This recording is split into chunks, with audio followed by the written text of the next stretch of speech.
ठीक है, आवाज आ रही है।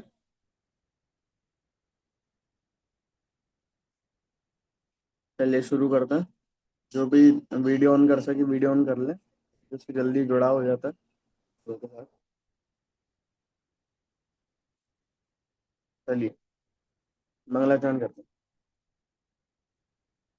नमो अरिहंताणम, नमो सिद्धाणम, नमो आयर्याणम, नमो वज्रायाणम, नमो लोहे सबसाहुणम।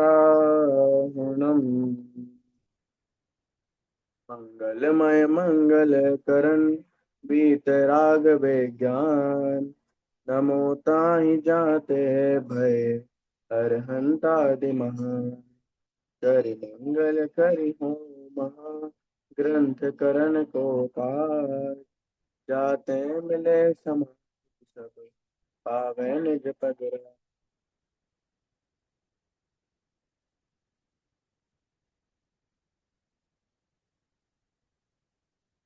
परमागम ऑनर्स के द्वारा संचालित ये जो क्लास है, ये पिछली भी मैं क्लास सुन चुका हूँ, बहुत अच्छी चल रही है। उसमें हमारा जो विषय चल रहा है वो है वीतराग विज्ञान 3। उसमें आज हम पढ़ने जाएंगे पूजा विधि और फल। अच्छा, पूजा के बारे में किसी को पहले से याद हो तो वो भी बता दे। और दो चीजें एक बार ध्यान रखना, अपन केवल दो चीजों के साथ पढ़ेंगे। सबसे पहला जिज्ञासा और दूसरा है विद्रोह। कि भैया ये क्या बात कर रहे हो आप। तो जिज्ञासा आपको ये बताती है कि ऐसा क्यों होता है। तो जो क्यों है ना आपके अंदर, वो क्यों आपको आगे जानने की जिज्ञासा देगा कि हमको ये आगे जानना है। और दूसरा है विद्रोह। विद्रोह मतलब ऐसा ही क्यों है। जैसे हम पूजा कर रहे हैं तो पूजा करें क्यों, यह है जिज्ञासा। पूजा क्या है, यह है जिज्ञासा। लेकिन हम पूजा ही क्यों करें, कुछ और क्यों ना करें, यह है विद्रोह। ठीक है। सबसे पहली हमको जिज्ञासा जाननी है, और फिर दूसरा है विद्रोह। मतलब उसके विपरीत जाकर सोचना है कि ऐसा ही क्यों करें। उससे क्या फायदा होता है कि हमको पता चलता है कि हम जो चीज कर रहे हैं वो सही क्यों है, या फिर हम जो चीज कर रहे हैं वो गलत है या फिर सही है। ठीक है, अब हम चलते हैं हमारे पाठ की ओर। स्क्रीन शेयर कौन कर रहा है पीडीएफ की।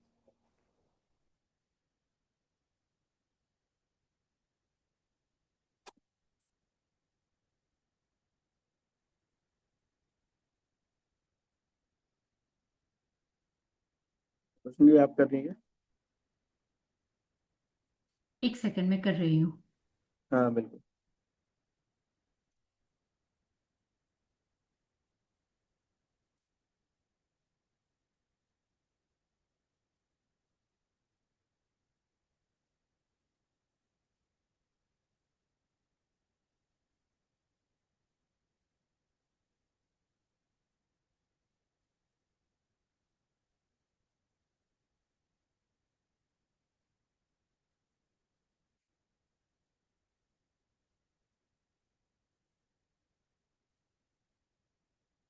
अब सबको दिखाई दे रहा है क्या? हाँ दिख रहा है। ओके। आ, दूसरा चैप्टर जाना है ना? हाँ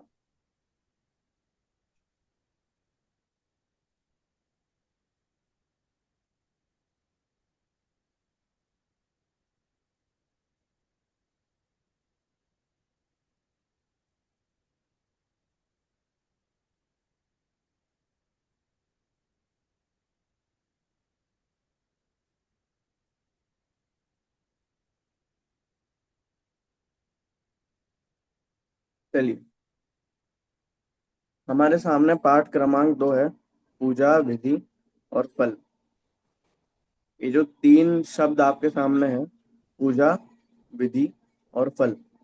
पूजा मतलब अर्चना, या फिर हम जिसके जैसा बनना चाहते हैं उसके लिए जब हमारे मन में कुछ मनोभाव आता है कि हम इनके जैसा बनना चाहते हैं, तो हम इनकी पूजा कैसे करें, अर्थात इनको विनय कैसे दें। तो एक विनय देने का जो साधन होता है उसे पूजा बोलते हैं। पूजा पहले भी बहुत जगह पढ़ के आ गए हैं, बहुत लोगों ने बता दिया है, इसलिए हम उसके बारे में इतना विस्तार नहीं करेंगे। और दूसरा शब्द यहाँ पर आया है विधि। विधि अर्थात होती है प्रोसेस। हम जो भी चीज कर रहे हैं उसकी क्या प्रोसेस है, उसकी क्या स्टेप्स है।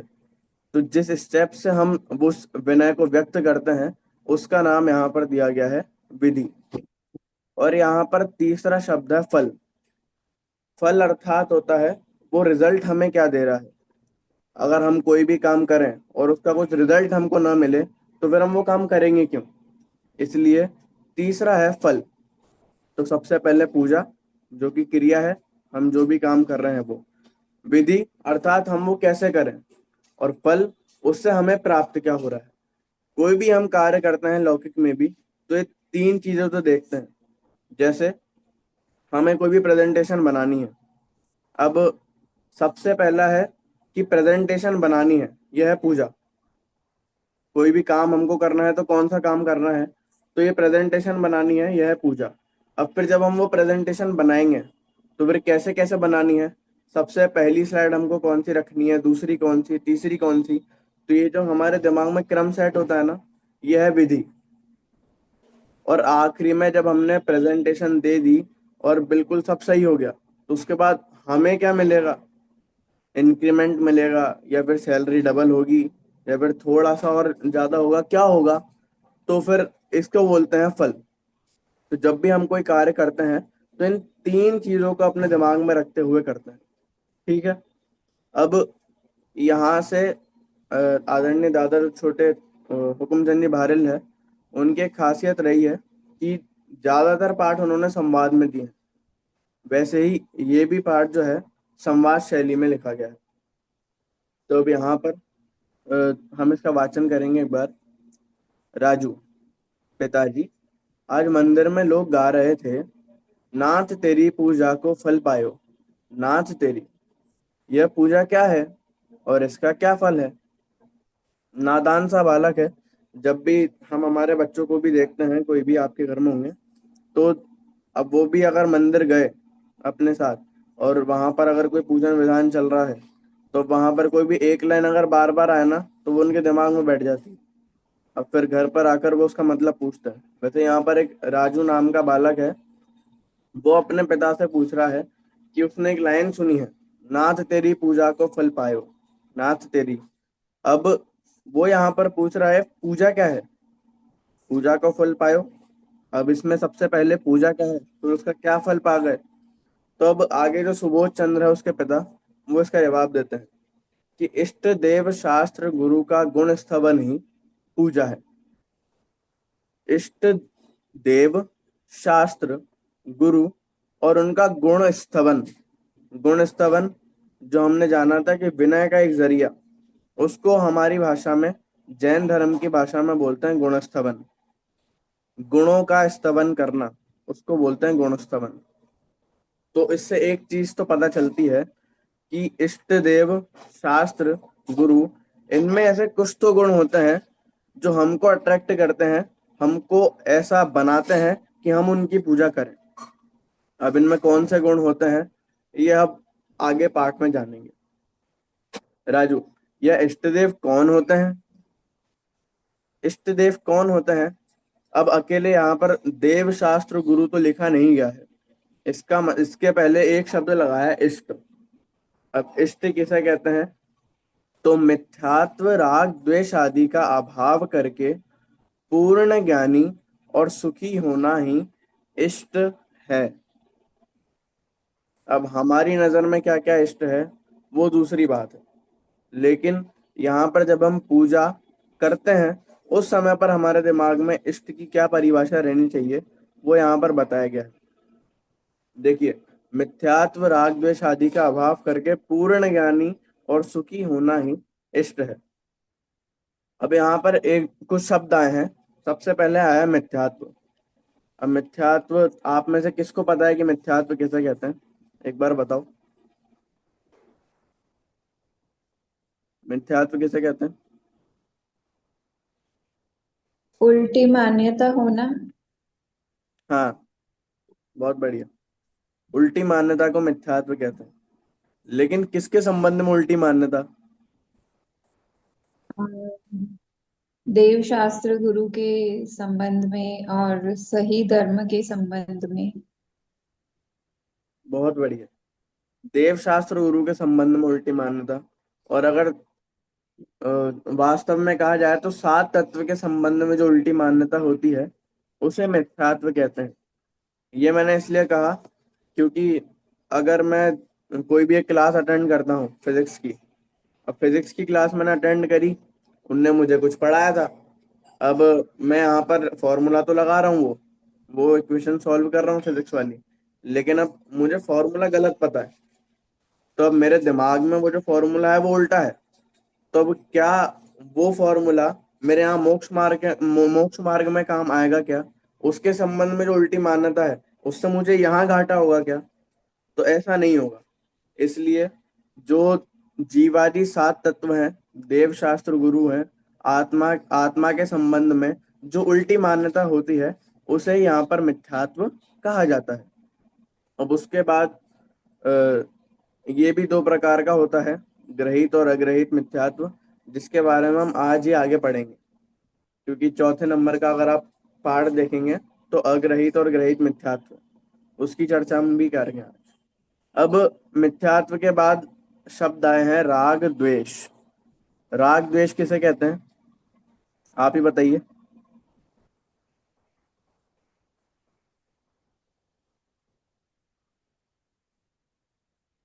मनीष जी बता सकते हैं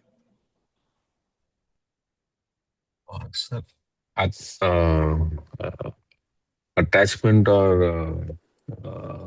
द्वेष, तो मतलब राग वाज अटैचमेंट एंड वगैरह, द्वेष मतलब घृणा, मतलब किसी की हाँ अ, अ, नहीं, किसी को नहीं लाइक करना या किसी के हाँ, प्रति ये लाइक एंड राइट अनलाइक। भाव नहीं करना, राइट भाव ना होना।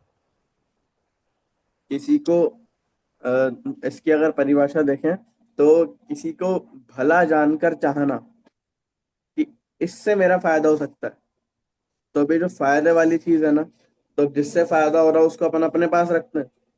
तो किसी को भला जानकर चाहना और किसी को बुरा जानकर उसे छोड़ना। अब लेकिन अ, ये ऐसे तो गलत बात हो गई। क्यों? हे और ये में क्या करते हैं, हे के अंदर भी हम छोड़ते हैं चीजें, जो बुरी चीज होती है उसे छोड़ते हैं। लेकिन यहाँ पर राग और द्वेष भाव है ना, बुरा जानकर, मानकर और बुराई को अंदर रखकर छोड़ने की बात है। ठीक है। जैसे राग में क्या होता है, हाँ अगर ये मेरे को नहीं मिला ना तो इसके बिना मेरा काम नहीं चलेगा, इसलिए ये तो मेरे पास रहना चाहिए, इसको बोलते हैं राग।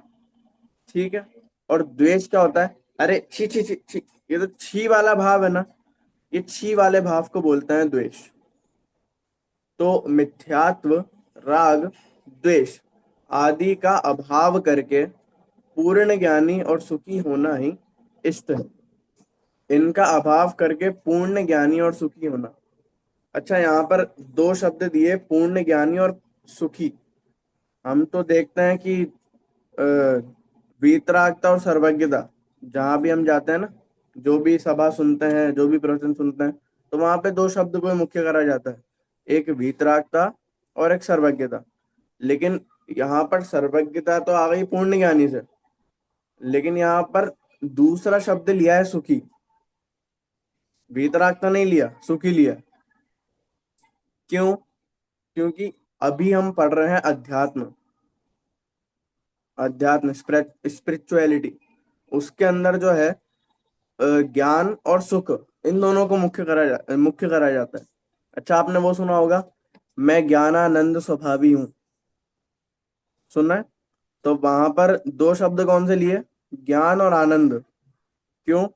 क्योंकि उसको आध्यात्मिक बनाना था, इसलिए वहां पर ज्ञान और आनंद ये दो शब्द लिए। वैसे ही यहाँ पर भी किसको मुख्य करा, पूर्ण ज्ञानी और सुखी होना ही इष्ट है। ज्ञान और सुख, ये जब बिल्कुल ऊपर तक लेवल पर पहुंच जाते हैं तब जाकर वो इष्टपना प्राप्त होता है, कि अब इसके बाद और कुछ भी नहीं है। जब ज्ञान जो है बिल्कुल अपर मोस्ट लेवल पर पहुंच जाए कि अब इसके बाद तो कुछ जानने के लिए बचा ही नहीं है, और सुख जो है वो भी बिल्कुल अल्टीमेट गोल तक पहुंच जाए, कि इसके बाद कुछ भी नहीं, कुछ भी और नहीं बचा है सुखी होने के लिए, तब जाकर वास्तव में वो इष्टपने को प्राप्त होता है।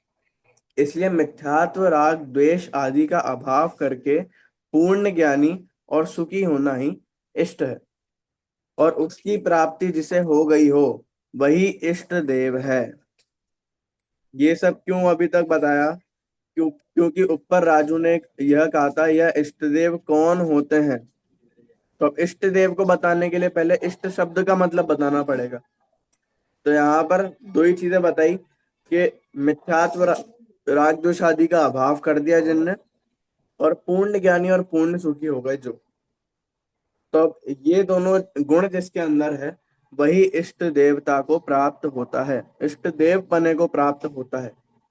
अब फिर उसके बाद और क्या बताते हैं? अनंत चतुष्टय के धनी अरहंत और सिद्ध भगवान ही इष्ट देव हैं और वे ही परम पूज्य हैं।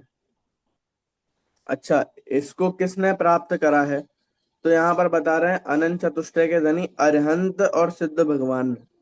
पांच परमेष्टि अपन ने पढ़े थे सबसे पहले, अरहंत, सिद्ध, आचार्य, उपाध्याय और साधु। तो अब इसमें से तीन जो है वो तो देव की कैटेगरी में, इसमें दो जो है वो तो देव की कैटेगरी में, अरहंत और सिद्ध। और बाकी के तीन जो है वो गुरु की कैटेगरी में, आचार्य, उपाध्याय और साधु। ठीक है। अब उसमें जो अरिहंत और सिद्ध है, इन दोनों में अंतर क्या है? अरिहंत के तो चार घाती कर्मों का नाश हो गया, ठीक है, और सिद्ध के जो है आठों कर्मों का नाश हो गया। अब यहाँ पर लिखा है अनंत चतुष्टय के धनी अरहंत और सिद्ध भगवान ही इष्ट देव हैं। देखिए, हमने ये तो सुना है कि जो सिद्ध हैं वो तो आठ गुणों से युक्त है, और अरहंत जो है वो चार अनंत चतुष्टय से। तो यहाँ पर तो लिखा है कि अनंत चतुष्टय के धनी अरहंत और सिद्ध। तो यहाँ पर क्या सिद्ध भगवान के भी केवल अनंत चतुष्टय है क्या? ऐसा नहीं है। यहाँ पर वो बोलते हैं ना, हाथी के पैर के नीचे सारे जानवरों के पैर आ जाते हैं। ठीक है। अब जैसे किसी व्यक्ति के पास 10 रुपए हैं और किसी दूसरे व्यक्ति के पास 5 रुपए, ठीक है, तो अब बोला क्या जाएगा कि इन दोनों के पास 5 रुपए हैं, दूसरे वाले के पास तो 10 है, तो आपने 5 क्यों बोले? अरे भैया, जिसके पास 10 है उसके पास 5 नहीं होंगे, इसलिए ऐसा बोल दिया जाता है कि इन दोनों के पास 5 रुपए। ठीक है।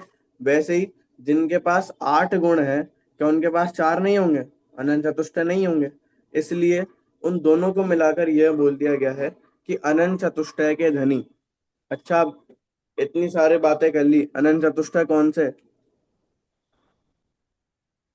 आपको पता है किसी को अनंत चतुष्टय? ज्ञान दर्शन सुख वीर। हाँ, ज्ञान, दर्शन, सुख, वीर। बस इसके पहले एक और शब्द लगाना है, अन- अनंत दर्शन। अनंत, अनंत दर्शन, अनंत ज्ञान, अनंत सुख और अनंत वीर।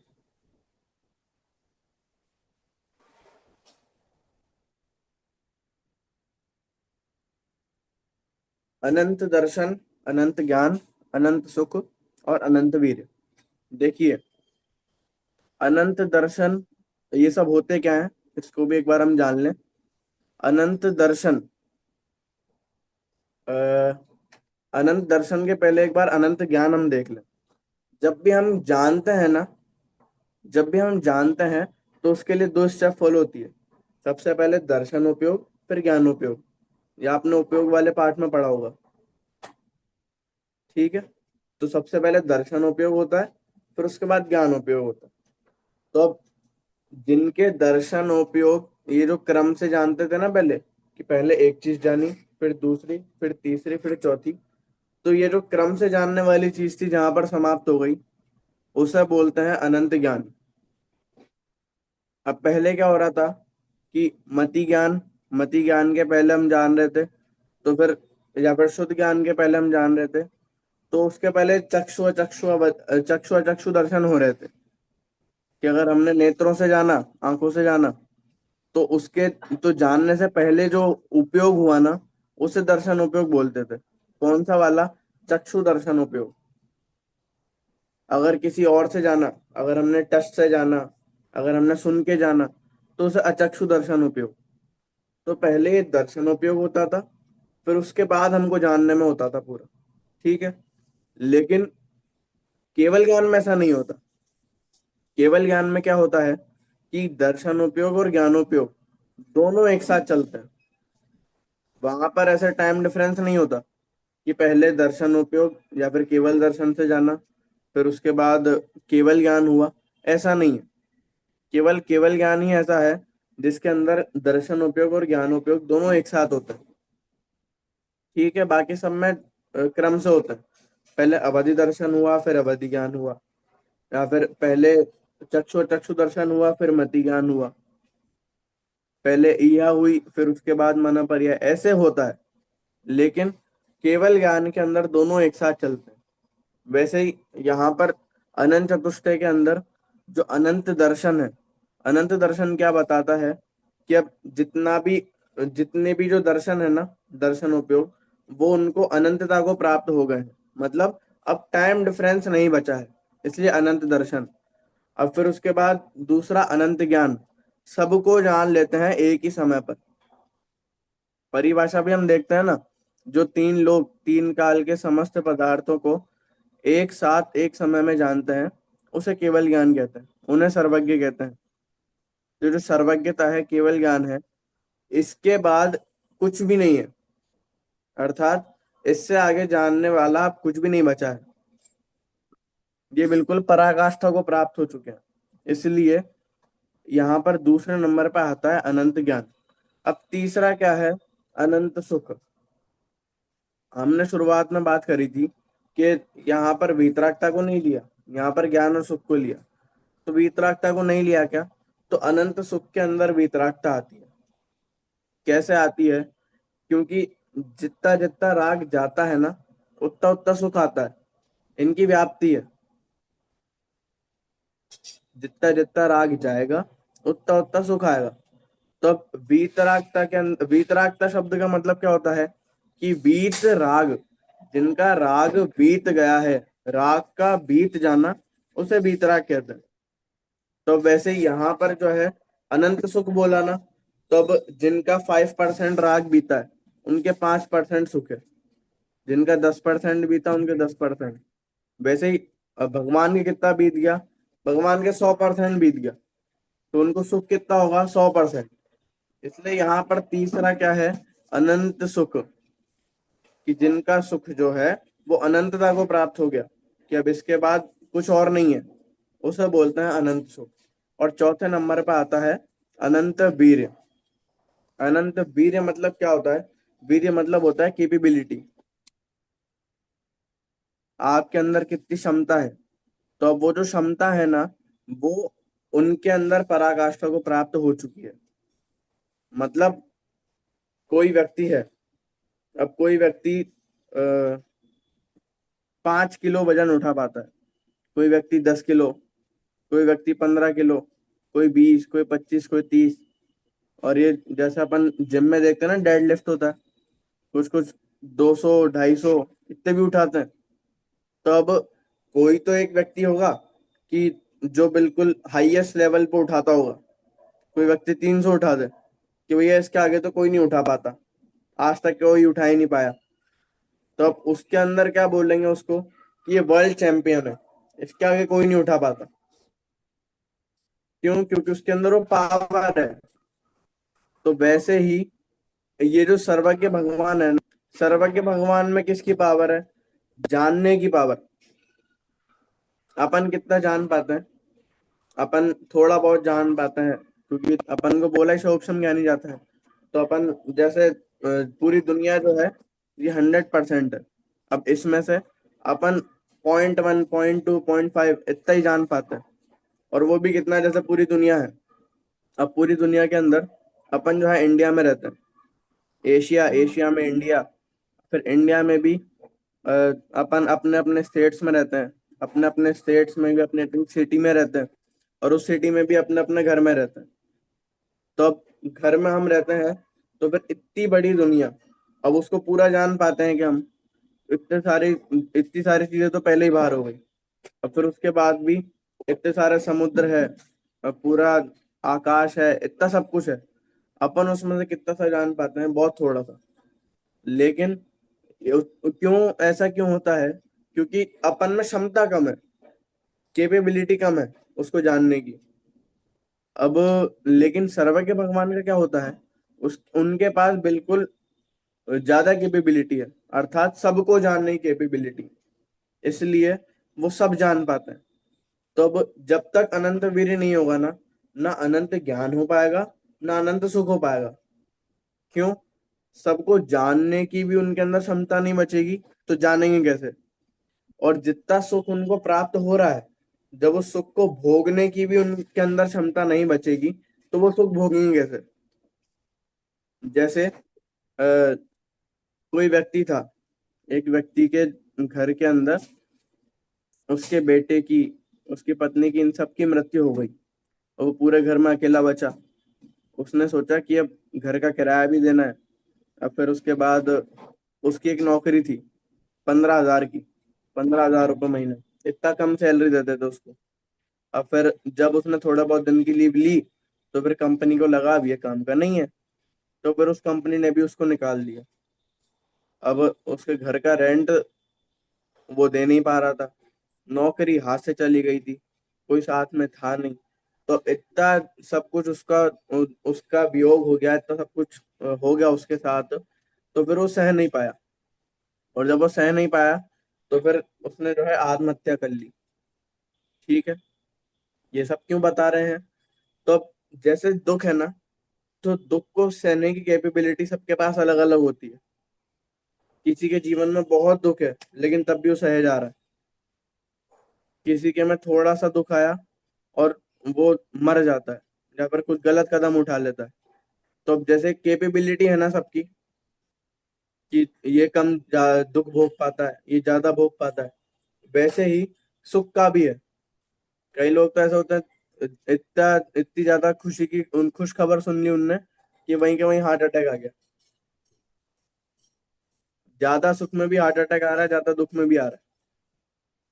वैसे ही जिनके पास अल्टीमेट सुख है, कि सुख की पराकाष्ठा जिनकी पार हो चुकी है, उन्हें बोलते हैं अनंत सुख। और उस सुख को प्राप्त करने की जो क्षमता होती है, उसे बोलते हैं अनंत वीर। तो ये चार अनंत चतुष्टय होते हैं। कौन कौन से? अनंत दर्शन, अनंत ज्ञान, अनंत सुख, और अनंत वीर। अब देखिए, उसके बाद यहाँ पर क्या बोलते हैं कि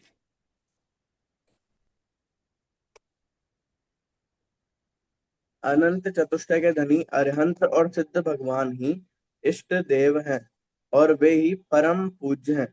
तो अभी जो चार हमने गुण गुण पढ़े ना, ये चार गुण जिनके पास है, वह है अरिहंत।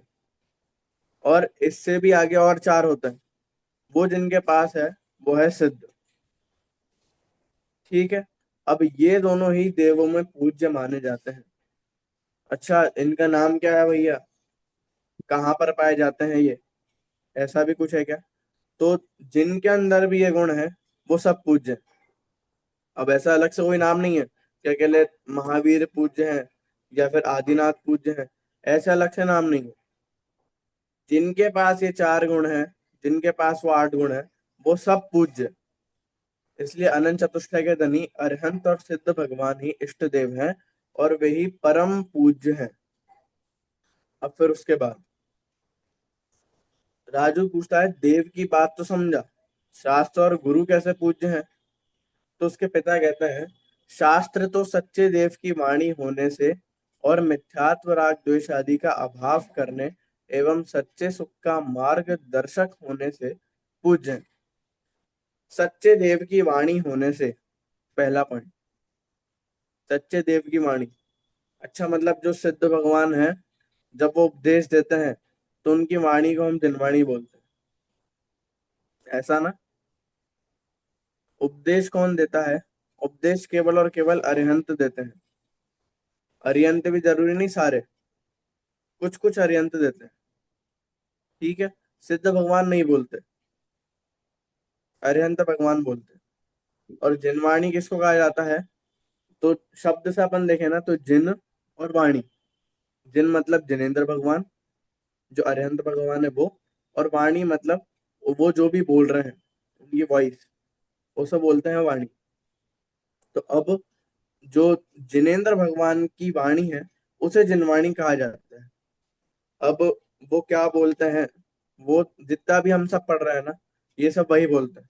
सात तत्व, धर्म किसे कहते हैं, नौ पदार्थ, ये जितना भी सब हम जानते हैं, ये सारा जिनवाणी के अंदर आता है। क्यों? क्योंकि वो बोलते हैं, इसलिए। और कोई दूसरी प्रामाणिकता नहीं है कि यही क्यों बोलते हैं, कुछ और क्यों नहीं बोलते।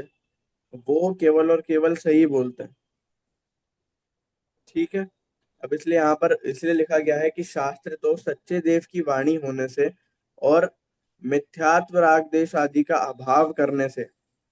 ये क्यों लिखा यहाँ पर ये लाइन? क्योंकि सबसे पहले ही बोलकर आ गए थे कि इष्ट देव, शास्त्र और गुरु। तो वो जो इष्ट है ना, इष्ट सबके अंदर लगाना पड़ेगा। तो देव में ऊपर लगा दिया था कि जो मिथ्यात्व राग द्वेष आदि से रहित और अनंत चतुष्टय सहित हो। अब वैसे यहाँ पर जिनवाणी में कैसे लगाएंगे पर? तो यहाँ पर ये बताया कि मिथ्यात्व रागद्वेष आदि का अभाव करने और सच्चे सुख का मार्गदर्शक होने से पूज्य है। कि अब जिनवाणी खुद तो प्राप्त कर नहीं सकती, क्योंकि वो तो केवल वाणी है, वो कोई जीवित तत्व तो है नहीं, कोई लिविंग बीइंग तो है नहीं।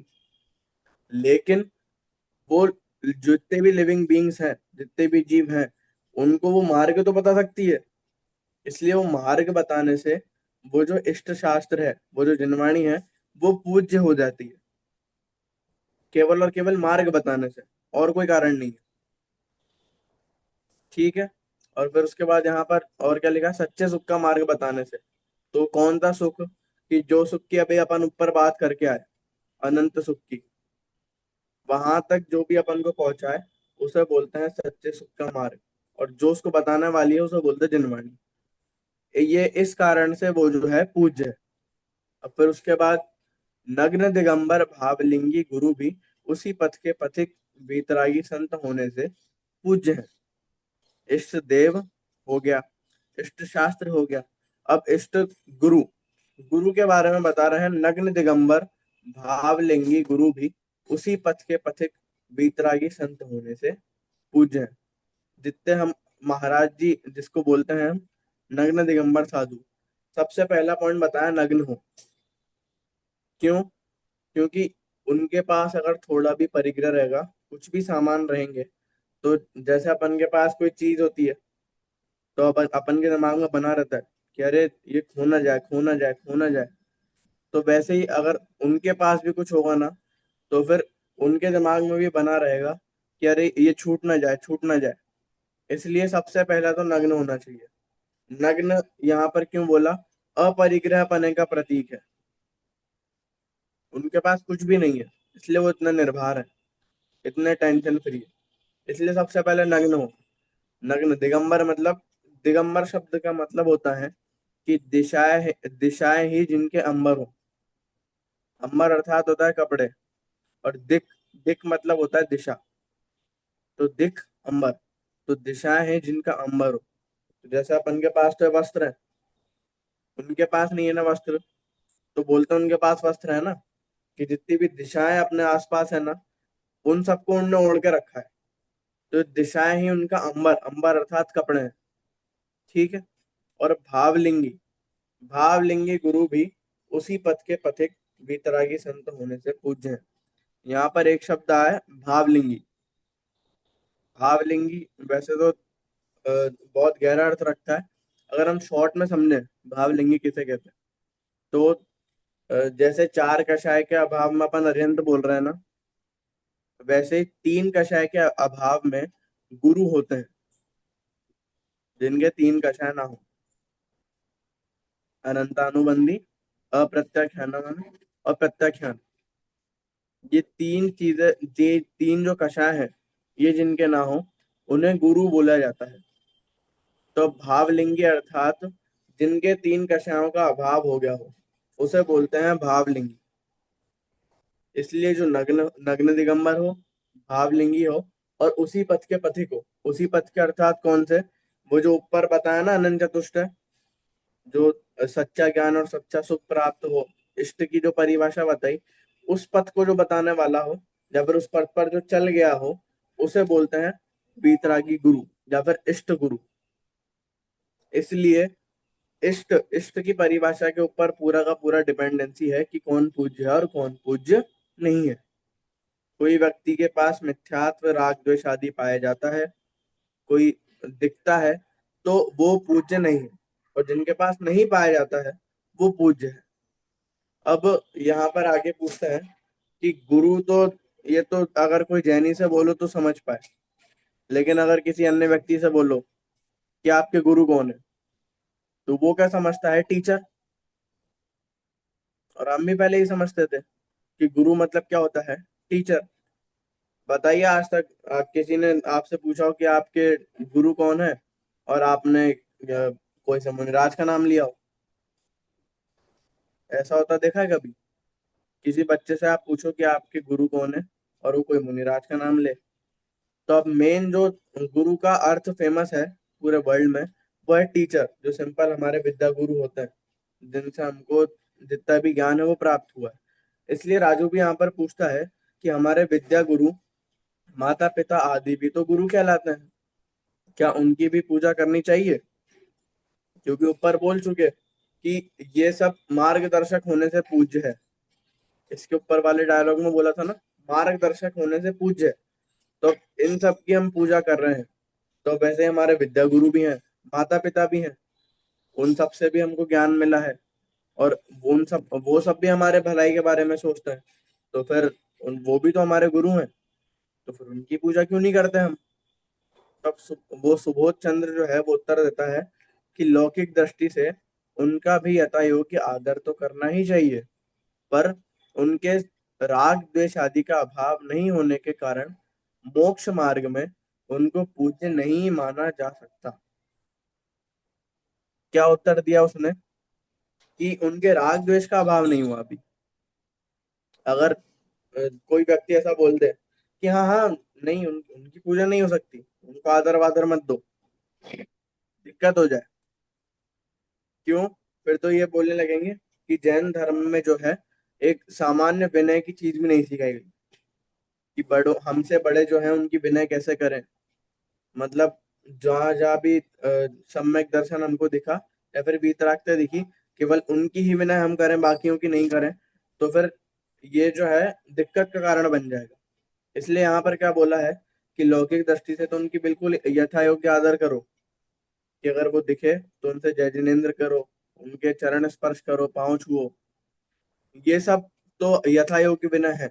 लेकिन अष्ट द्रव्य लेकर उनके सामने पूजा करने लग जाना, ये विनय नहीं है, यह विनय है। किसकी अभिनय है? उनकी भी और जैन धर्म की भी। क्यों? क्योंकि पहले ही एक प्रायोरिटी सेट कर रखी है कि क्या क्या होना चाहिए। वीतरागता, सर्वज्ञता, हितोपदेशिता, ये जिसके अंदर हो उसकी ही पूजा कर सकते हैं। अब वैसे यहाँ पर क्या बोला, लौकिक दृष्टि से उनका भी यथा योग्य आदर तो करना, पर उनके राग द्वेष आदि का अभाव नहीं होने के कारण मोक्ष मार्ग में उनको पूज्य नहीं माना जा सकता। मतलब वो आदरणीय है लेकिन पूजनीय नहीं है। फिर उसके बाद बोलते हैं अष्ट द्रव्य से पूजनीय तो वीतरागी सर्वज्ञ देव, वीतराग मार्ग के निरूपक शास्त्र और नग्न दिगंबर भावलिंगी गुरु ही है। ऊपर जितना भी देव शास्त्र गुरु का वर्णन करा था, तो हर देव के लिए 2-3 शब्द, शास्त्र के लिए 2-3 शब्द और गुरु के लिए 2-3 शब्द, कुल मिला के 2-3 शब्दों में पूरा समराइज कर लिया कि ऊपर अभी तक क्या क्या बताया देव शास्त्र गुरु के बारे में। वीतरागी सर्वज्ञ देव, तो जो हम बोल रहे थे ना कि वहां पर तो ज्ञान और सुख बोला है, तो वीतराग का तो लिए नहीं, तो देखिए वीतरागी और सर्वज्ञ देव बोल दिया, मतलब वो जो ऊपर सुख लिया था ना, वो भी वीतराग के आधार पर ही लिया था। और फिर वीतराग मार्ग के निरूपक शास्त्र, जो शास्त्र है वहां पर भी यही बोला, जो सच्चे मार्ग तक पहुंचा है या फिर उनके मार्गदर्शक हो, और नग्न दिगंबर भावलिंगी गुरु, ये तीनों ही पूज्य हैं। अब फिर उसके बाद राजू पूछता है, यह तो समझा कि देव शास्त्र गुरु की पूजा करनी चाहिए, पर यह भी तो बताइए कि इससे लाभ क्या है। ठीक है। अब इस पाठ का नाम हमने क्या देखा था, पूजा विधि और फल। ठीक है। अब पूजा जो है ये हम पहली बार नहीं देख रहे हैं, इसके पहले भी जब शुरुआत जितनी भी की है ना, इसके पहला वाला पार्ट भी सिद्ध पूजन का है, तो वहां पर तो क्रम बता ही चुके हैं कि क्या क्या आपको कैसे कैसे करना है, कैसे अष्टद्रव्यों से आपको पूजा करनी है। तो विधि तो पहले बता चुके हैं और फल भी लगभग वहां पर बता दिया। लेकिन जैसे जैसे हम आगे बढ़ते हैं वैसे वैसे और गहराई में जाना चाहिए, तो अब इसलिए और बता रहे हैं वो कि देवशास्त्र गुरु की पूजा तो कर ली, चलो ठीक है, लेकिन उससे फल क्या है, लाभ क्या है। तो वो लाभ बताते हैं कि ज्ञानी जीव लौकिक लाभ की दृष्टि से भगवान की आराधना नहीं करता, उसे तो सहज भगवान के प्रति भक्ति का भाव आता है। जैसे धन चाहने वाले को धनवान की महिमा आए बिना नहीं रहती, उसी प्रकार वीतरागता के उपासक अर्थात मुक्ति के पथिक को मुक्त आत्माओं के प्रति भक्ति का भाव आता ही है। देखिए उदाहरण कि जैसा हम कोई क्रिकेट खेलते हैं ना, कोई जैसे आईपीएल चल रहा हो, अब हम स्टेडियम में मैच देखने जाते हैं। अब मैच देखने जाते हैं और अगर वहां पर सीएसके और आरसीबी के बीच में हो रहा हो, चेन्नई के बीच में और बेंगलोर के बीच में, तो अब सीएसके के अंदर थे एमएस धोनी और आरसीबी में थे विराट कोहली। तो अब इतने ज्यादा फैन फॉलोइंग है उनकी कि बस उनको देखने जाते हैं और कुछ भी नहीं, केवल उनको देख लें, एक बार फोटो खिंच जाए या फिर वो हमारी तरफ देख लें। तो अब उनको पता है कि जब वो विराट कोहली से मिलेंगे तो वो उनको कुछ देंगे नहीं, लेकिन तब भी उनके मन में इतना भाव होता है क्रिकेट के प्रति, तो अब वो क्रिकेट खेलने वाले के प्रति भी अपने आप इतना भाव हो जाता है कि बस मैं उनको देख लूं और कुछ भी नहीं है, केवल एक बार देख लूं मैं, केवल एक बार वो बैटिंग करने आ जाए या फिर बॉलिंग करने आ जाए। तो अब वैसे ही जैसे वहां पर उनको पता है कि वो कुछ भी नहीं देंगे, लेकिन तब भी उनके मन में ऐसा भाव होता है कि एक बार देख लें।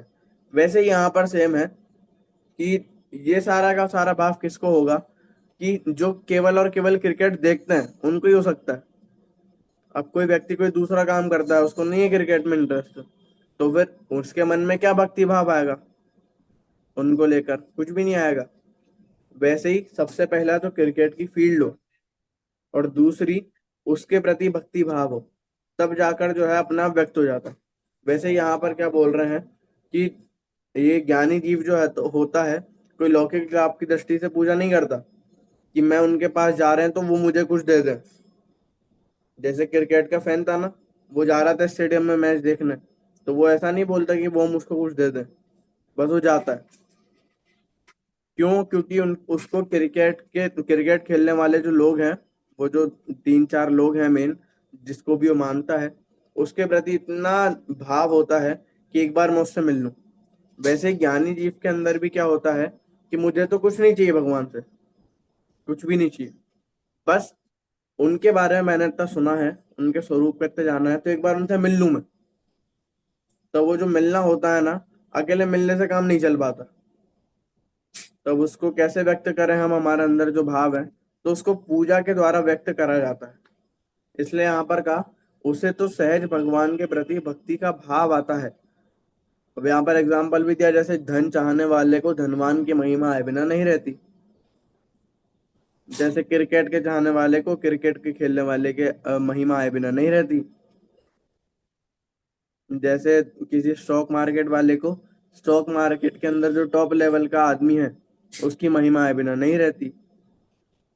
कहीं भी लगा सकते हैं हम, जो भी जिस फील्ड का आदमी है, उस फील्ड का जो टॉप मोस्ट का आदमी है उसके प्रति उसका भाव रहता है, तो आए बिना रहती नहीं है। उसी प्रकार वीतरागता के उपासक अर्थात मुक्ति के पथिक जो मुक्त आत्माओं के प्रति भक्ति का भाव आता ही है। अर्थात जिसका फील्ड जो है वो मोक्ष मार्ग है, कि हमको तो मोक्ष मार्ग में आगे बढ़ना है, तो वो मोक्ष मार्ग के अंदर जो टॉप पर पहुंच चुके हैं उनके प्रति जो है भक्ति भाव आए बिना नहीं रहता। अब वो आए बिना नहीं रहता तो अब हम क्या करें, कुछ करने का मन करता है। जैसे किसी ने आपकी कुछ मदद कर दी हो, तो फिर अब आप बोल दो नहीं नहीं आप तो बताओ हमको क्या करना है, हम आपके लिए कुछ करना चाहते हैं, कुछ करना चाहते हैं, क्या करें आप बताओ। तो वैसे ही हम भी यहाँ पर वैसे ही सेम भाव व्यक्त करते हैं कि भगवान हम आपके लिए कुछ करना चाहते हैं, आप बताओ क्या करें। तो फिर उनको तो कुछ चाह नहीं है, लेकिन अपन के भाव व्यक्त हों इसलिए हम फिर पूजा करते हैं। तो राजू पूछता है तो क्या भगवान की भक्ति से लौकिक अर्थात सांसारिक सुख नहीं मिलता। अब एक ये राजू भी एक बनिए का बेटा लगता है। क्यों? बनिया कहीं भी फायदा नहीं छोड़ता, उसको अपना प्रयोजन सदना चाहिए। तो वैसे राजू पूछ रहा है कि अब पिताजी अब कोई अभी से तो मोक्ष मार्ग में चले नहीं जाएंगे, अभी सबसे पहले तो हमको सांसारिक लाभ लिखता है। तो आप तो ये बताओ हमको फायदा होगा कि नहीं होगा। अगर हमारा बैंक बैलेंस के अंदर 2 जीरो आगे बढ़े तो फिर तो हम जाएं, अगर नहीं बढ़ेंगे तो फिर तो क्या करेंगे। तो अब अगर ये पिताजी ये बोल देते कि नहीं बढ़ते तो फिर तो अभी वो कल से बंद कर देता, फिर तो ये पाठ यहीं पर खत्म हो जाता। लेकिन उनने क्या बोला है कि ज्ञानी भक्त सांसारिक सुख चाहते ही नहीं, पर शुभ भाव होने से उन्हें पुण्य बंध अवश्य होता है, और पुण्योदय के निमित्त से सांसारिक भोग सामग्री भी उन्हें प्राप्त होती है, पर उनकी दृष्टि में उनका कोई मूल्य नहीं। पूजा भक्ति का सच्चा लाभ तो विषय कषाय से बचना है। अब जो सुबोध चंद्र समझदार थे, उनने अपना भी पॉइंट बचा के रखा और बच्चे का मन भी नहीं टूटने दिया। जब वो पूछता है कि कुछ फायदा होगा या फिर नहीं होगा, तो फिर क्या बोला उसने कि वैसे तो मेन हमारा प्रयोजन ये है नहीं कि हमें ये फायदा हो जाए, लेकिन तब भी हम मंदिर गए, मंदिर जाने के बाद हमको पुण्य का बंध हुआ।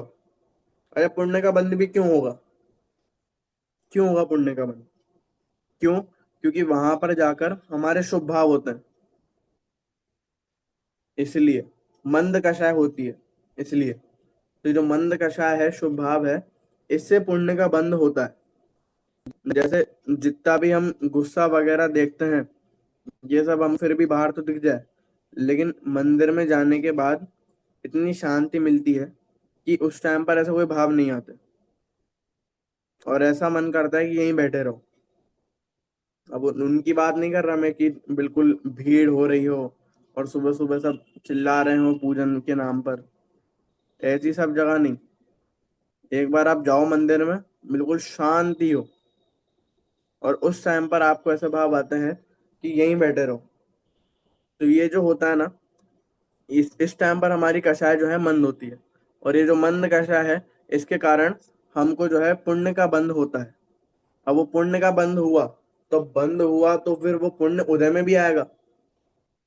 अब जब वो पुण्य उदय में आता है ना, तब जितनी भी लौकिक सामग्री सांसारिक सुख की हम बात कर रहे हैं वो सब हमको मिल जाता है। तो यहाँ पर हम जब इसको पढ़ते थे तो हमारे मन में एक प्रश्न उठता था कि जितने भी हमको मिलियनेयर बिलियनेयर जितने भी दिखते हैं, अमीर रईस जो भी हैं, ये हमको तो नहीं दिखते कि मंदिर जा रहे हो। हमको तो आज तक मंदिर जाते हुए दिखे नहीं, और बहुत हद तक 99% तो नहीं जाते हैं, लेकिन तब भी इनके पास इतना पैसा है। तो फिर इसका क्या उत्तर होगा?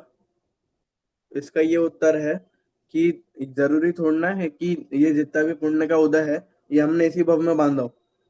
जितना भी पुण्य है इसके पहले के भव में भी तो बांधा हो सकता है, इसलिए वो जो पहले का पुण्य हमारे पास था वो अब उदय में आ रहा है, इसलिए उन लोगों को ये सब मिल रहा है।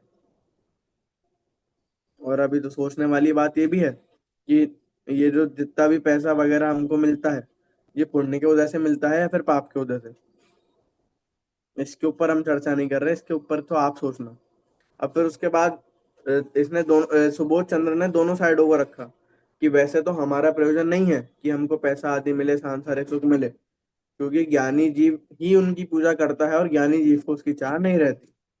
लेकिन तब भी एट अ सेम टाइम वहां पर जो है हमारा पुण्य का उदय ऐसा होता है कि पुण्य के उदय से हमको अपना वो सामग्री मिल जाती है। ठीक है। अब फिर उसके बाद यहाँ पर बोलता है कि उनकी दृष्टि में उसका कोई मोल नहीं रहता, कि भले ही कितने जीरो बढ़ जाए, लेकिन उन्होंने वो जीरो के लिए जो है पूजा नहीं करी थी। ठीक है। जैसे वो हमने देखा ना उदाहरण क्रिकेट वाला, तो वो भले ही मैच देखने गया, बल्कि वहां पर तो जीरो घटे, उसने 9-9 10-10 हजार की ली टिकट, और फिर उसके बाद भी वहां पर जीरो घटे, लेकिन तब भी देखने गया। क्यों? क्योंकि भक्ति का भाव था क्रिकेट के प्रति और वहां के लोगों के प्रति, इसलिए उसके मन में ऐसा कुछ नहीं था कि कुछ मिले, लेकिन तब भी वो गया। वैसे ही यहाँ पर सेम है कि हम तो जा रहे हैं, हमारे मन में ऐसा नहीं है कि हमको कुछ मिल जाए। तो फिर वो पूछता है कि तो पूजा किस प्रकार की जाती है। अब उत्तर देते हैं कि दिन में छने हुए जल से स्नान करके, धुले वस्त्र पहनकर, जिन मंदिर में जिनेंद्र भगवान के समक्ष विनय पूर्वक खड़े होकर प्राशुक द्रव्य से एकाग्र चित्त होकर पूजन की जाती है। कैसे करने हैं ये बहुत शॉर्ट में बताया, ये पता है हम पहले भी पढ़ चुके हैं, ये हमको पढ़ाया गया था थोड़ा बहुत दिनचर्या में। दिनचर्या जब पाठ पढ़ते हैं अपन, तो दिनचर्या के अंदर भी सेम बात कही गई है। सुबह नहाना, फिर उसके बाद छने हुए जल से नहाना, कैसे वस्त्र पहनना, क्या क्या नहीं पहनना, फिर उसके बाद जाकर सबसे पहले मंदिर के बाहर हाथ धोना, पैर धोना, वो भी प्राशुद्ध जल हो। और फिर उसके बाद जितनी भी हम जो दिनचर्या के अंदर, या फिर दर्शन विधि, ये जो देव दर्शन वाला पार्ट है, इनके अंदर देखते हैं, इन दोनों का कॉम्बिनेशन ही यहाँ पर बताया गया है। जैसे इनने बोला कि छने हुए जल से स्नान करके धुले वस्त्र पहनकर, जिन मंदिर में जिनेंद्र भगवान के समक्ष विनय पूर्वक खड़े होकर प्राशुक द्रव्य से एकाग्र चित्त होकर पूजन की जाती है। एकदम शॉर्ट में बताया कि आप जो है छने हुए पानी से नहाओ, फिर उसके बाद यथा योग्य वस्त्र पहनो जो भी पूजन के योग्य हैं। अब फिर उसके बाद क्या करें, तो जितनी भी सामग्री है वो सब भी वहां पर धोते हैं, उनको भी प्राशुद्ध करते हैं, जो कि आगे बताने वाले हैं। और फिर जाकर यूं थोड़ना है कि बिल्कुल छाती चौड़ी करके खड़े हुए, हाँ भगवान मैं आ गया, ऐसा नहीं होता। बिल्कुल हाथ जोड़कर विनय से खड़े हो, हे भगवान मैं, आपके अंदर इतने गुण हैं, मुझे भी वो प्राप्त हो, ऐसे भाव अंदर हो। अब फिर उसके बाद प्राशुद्ध द्रव्य से एकाग्र चित्त होकर पूजन की जाती है। अब वो एक शब्द हमको समझ में नहीं आया, प्राशुद्ध द्रव्य। वही राजू पूछता है कि प्राशुद्ध द्रव्य माने, तो जीव जंतुओं से रहित सुधे हुए अचित्त पदार्थ ही पूजन के पराशुद्ध द्रव्य हैं। जैसे नहीं उगने योग्य अनाज चावल आदि, सूखे फल बादाम आदि, तथा शुद्ध छना हुआ जल आदि, ये सब पराशुद्ध द्रव्य के अंदर आते हैं। पराशुद्ध शब्द का मतलब होता है शुद्ध। ठीक है। प्र और आसु, ये ऐसा बनता है। अब फिर यहाँ पर बोला कि जीव जंतुओं से रहित अचित्त पदार्थ हो। एक बहुत जो कंफ्यूजन चलता है कि भैया हम बोलते तो हैं कि फल चढ़ा रहे हैं, दीप चढ़ा रहे हैं, धूप चढ़ा रहे हैं, लेकिन चढ़ाते कुछ और हैं अपन। ठीक है। तो फिर ऐसा क्यों करते हैं अपन? क्योंकि यहाँ पर ये भी तो लिखा है कि अचित्त हो, उनमें अचित्तता कहाँ बची? अगर हम फल चढ़ाएंगे तो फल में अचित्तता थोड़ना है, इसलिए अचित्त चीजें ही हम चढ़ाते हैं भगवान के समक्ष। तो अब क्या करें? तो फिर हमने नाम वही रखा, लेकिन जैसे होता है ना कि अब भगवान क्या है, तो जैसे पत्थर की मूर्ति है, ठीक है, केवल पत्थर की मूर्ति, लेकिन अब उनके अंदर हमने भगवान पने की स्थापना करी है, तब जाकर हम उसको पूज रहे हैं। अगर कोई स्थापना नहीं माने तो फिर वो तो केवल और केवल पत्थर समझे, लेकिन हमने उस शेप के अंदर वो भगवान पने की स्थापना करिए, उनके गुणों की स्थापना करिए, इसलिए हम उसको पूछते हैं। वैसे ही उसकी जगह जो भी हम चढ़ाते हैं, उनके अंदर हमने दीप धूप फल इनकी स्थापना करी है, इसलिए हम ये सब चढ़ाते हैं। क्यों? तो इससे बढ़िया तो वही चढ़ा लो। भैया अचित्त नहीं है वो। अचित्त नहीं होने के कारण हम वो सब नहीं चढ़ाते। ठीक है। अब फिर उसके बाद यहाँ पर लिखा है, जैसे नहीं उगने योग्य अनाज चावल आदि। अनाज और चावल हम चढ़ा रहे हैं, लेकिन कौन से? कि जिनको अगर जिनसे दूसरा अनाज नहीं उगे, ऐसा अनाज, उसको चढ़ाएं। फिर उसके बाद सूखे फल बादाम आदि। अब ये फल बादाम कौन से हैं जो हम चढ़ाते हैं? अचित्त वाला फल, ये सब जो है हम चढ़ाते हैं। तथा शुद्ध छना हुआ जलादि हो, जल चंदन अक्षत पुष्प नैवेद्य दीप धूप फल, और इनको मिला जुलाकर जो बनता है वो है अर्घ। तो अब ये सब कौन से हो? अचित्त हो। तो अब जो केवल दीप धूप फल इसको वैसा ही समझकर चढ़ाते हैं, वो दूसरी तरीके से पूजन करते हैं। और जो वास्तविक रूप से समझकर चढ़ाते हैं, वो दूसरी रूप से पूजन करते हैं। सही तरीका कौन सा है? अचित्त वाला। सारी चीजें अचित्त हो। ठीक है। अब फिर ये पूछता है, राजू पूछता है, बिना द्रव्य के पूजन नहीं हो सकती क्या? सुबोध चंद्र कहता है, क्यों नहीं? पूजा में तो भावों की ही प्रधानता है। गृहस्थ अवस्था में किन्हीं किन्हीं के बिना द्रव्य के भी पूजन के भाव होते हैं। किन्हीं किन्हीं के अष्ट द्रव्य से पूजा के भाव होते हैं, और किन्हीं किन्हीं के एक दो द्रव्य से ही पूजन करने से भाव होते हैं। अब यहाँ पर ऐसी कोई पाबंदी नहीं है कि आपके पास पूरे आठों ही द्रव्य हो।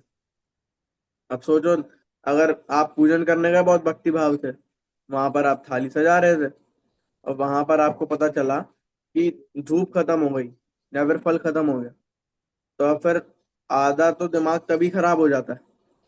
हम सोचते हैं कि भैया हम इतनी बढ़िया पूजन करने आए थे, इतना मस्त हमारे मन में भाव था, और यहाँ पर ये खत्म हो गया। तब जितना ही भक्ति भाव होता है ना, वो एक सेकंड के अंदर संक्लिष्टता में परिणमित हो जाता है। हम सोचते हैं कि अरे एक चीज रह गई, अब क्या पूजन होगी। तो ये जो है, हम आए तो खुशी से थे, जाते दुख के साथ है। इसलिए यहाँ पर ऐसी कोई रोक टोक नहीं है। अगर आपके पास एक भी द्रव्य नहीं है तो भी पूजन हो सकती है। अगर आपके पास केवल एक द्रव्य है, या तो पुष्प हो या फिर अक्षत हो, जो भी हो, उससे भी पूजन हो सकती है। और अगर आपके पास एक दो या फिर कुछ भी नहीं, और आपके पास अगर सब भी है, तो भी पूजन हो सकती है। ऐसी कोई रोक टोक नहीं है। ठीक है। अब राजू कहता है, यह तो मैं समझा, पर पूजन की पूरी विधि समझ में आई नहीं। क्यों? क्योंकि बता ही नहीं आएगी कैसे। इसलिए यहाँ पर आगे क्या लिखा कि तुम तो यहीं खड़े खड़े बातों में ही सब समझ लेना चाहते हो।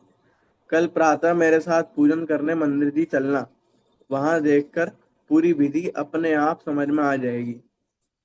राजू कहता है, हाँ हाँ अवश्य चलूंगा। मुझ मात्र विधि ही नहीं समझनी है, मैं भी प्रतिदिन पूजन किया करूंगा। अकेला मुझे विधि नहीं सीखनी, बल्कि रोज पूजन करूं, इसलिए विधि सीखनी। सुबोध चंद्र कहता है, तुम्हारा विचार अच्छा है।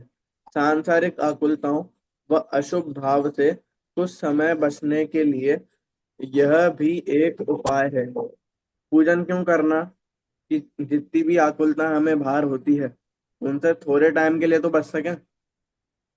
अब भले ही वहाँ 9 to 5 जॉब चलती है, लेकिन शाम को चल जाए, हम 7 बजे मंदिर चल जाए, तो जितने टाइम के लिए हम बच सकें बाहर के सांसारिक प्रयोजनों से, दुखों से, उतना हम बचने की कोशिश करें।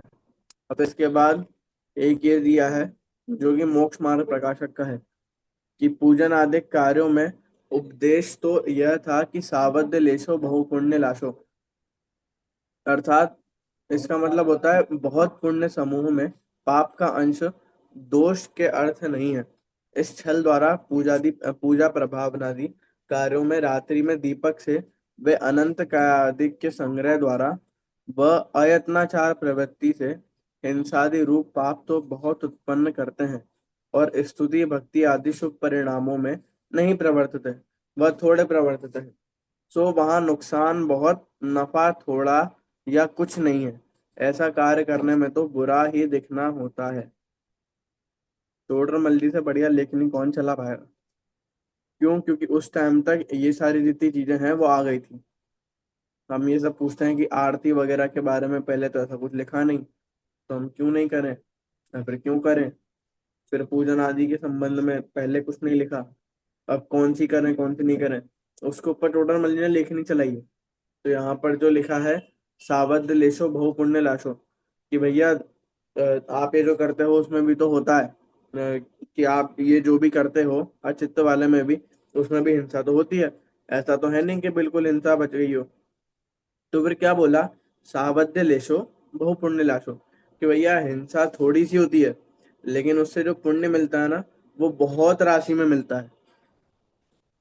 और आपके में क्या हो रहा है कि आपके में सावध्य अर्थात हिंसा तो बहुत हो रही है और पुण्य इतना सा मिल रहा है। तो फायदा किसमें? कि भैया थोड़ी सी हिंसा हो, और हम भी चाहते नहीं कि वो हिंसा हो, वो होती ही है, इसलिए थोड़ी हिंसा हो लेकिन पुण्य ज्यादा मिले। प्रयोजन ऐसा नहीं रखना, लेकिन ऐसा होता है। इसलिए तोडरमल जी यहाँ पर बोल रहे हैं कि ये जितना भी पूजा प्रभाव आदि कार्य है ना, ये अगर गलत तरीके से ना हो तो भला। क्योंकि जितना अचित्त या फिर जितना शुद्ध रूप से अपन करेंगे, तो उसमें सावध्य बहुत कम होगा और पुण्य जो है बहुत ज्यादा मिलेगा। इस प्रकार हमने पाठ देखा, पूजन, विधि और फल। तो पूजा किसे कहते हैं वो हमने देख लिया। फिर विधि जो है, यहाँ पर बहुत शॉर्ट में बताई गई है विधि, क्योंकि बाद में या फिर और पहले भी विधि बता चुके हैं कि कैसे करनी है हमको पूजा। और फिर फल, फल हम यह जान चुके हैं कि वीतरागता और सर्वज्ञता ही वास्तविक फल है।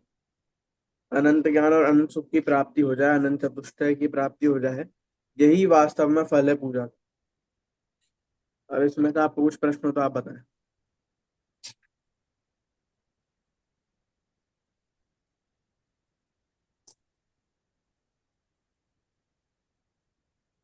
किसी को प्रश्न है कुछ?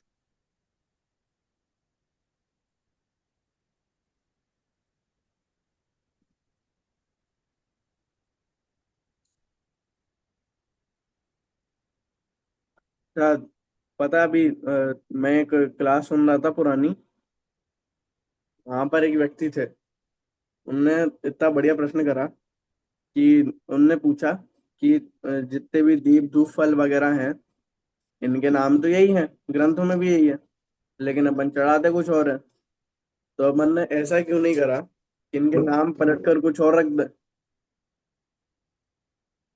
इनको दीप धूप फल ना बोल के कुछ और बोल दे, जो हम चढ़ाते हैं उसका ही नाम दे दे। तो फिर वहां पर हम क्या कर सकते हैं? उनने यहाँ तक सोचा भी कि इनके नाम कुछ और रख दो ना, दिक्कत ही नहीं होगी। अभी फिर भी दिक्कत होती है कि फल बोलते हैं तो कुछ और चढ़ाते हैं, तो इनके नाम ही बदल दो, तो दो अलग अलग नाम हो जाएंगे। जो दीप धूप फल चढ़ाते हैं उनके अलग, और जो नहीं चढ़ाते हैं उनके लिए दूसरे नाम रख दो। तो अब ये हम बदले तो बदले कहाँ? बदल तो मन में ही सकते हैं। इसलिए मन में अगर आप कुछ और बोल रहा हो तो कुछ और बोल दो, लेकिन ऐसी कोई दिक्कत नहीं आती, क्योंकि हमने स्थापना निक्षेप से उसके अंदर जो है इस चीज की स्थापना करी है। इसलिए अब उसमें नाम आप कुछ भी दे दो, उससे कुछ ज्यादा अंतर नहीं पड़ने वाला। लेकिन हमको ये भी जानना है कि वास्तव में ये इधर उधर माल का इधर उधर करना, ये मेन प्रयोजन नहीं है। इससे हमारा मेन प्रयोजन क्या है? वीतरागता और सर्वज्ञता। कभी कभार हम उस क्रिया के अंदर, हमारे अंदर जो भाव थे ना, वो भूल जाते हैं। हम क्रिया में इतने निमग्न हो जाते हैं कि भाव भूल जाते हैं, और कभी कभी भावों में इतना निमग्न हो जाते हैं कि क्रिया को बिल्कुल हटा देते हैं। इसलिए दोनों को बिल्कुल कंट्रोल करके हमको चलना है कि पूजन भी करें और वो भाव, भक्ति भाव भी बने रहे। ठीक है, इधर कुछ प्रश्न है?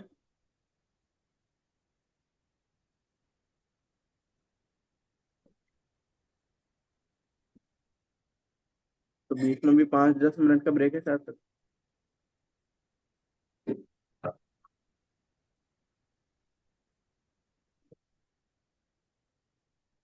तो 10 मिनट बाद अपन फिर शुरू करेंगे ग्रहित और अग्रहित मिथ्यात्व।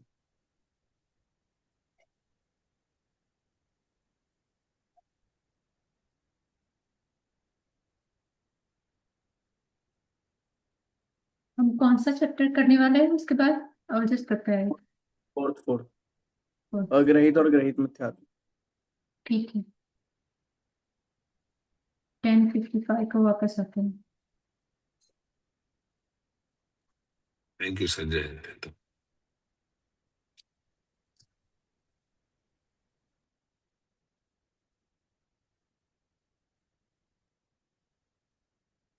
आपकी प्रसिद्ध रचना आपकी प्रसिद्ध रचना छह ढाला की दूसरी ढाल पर आधारित है।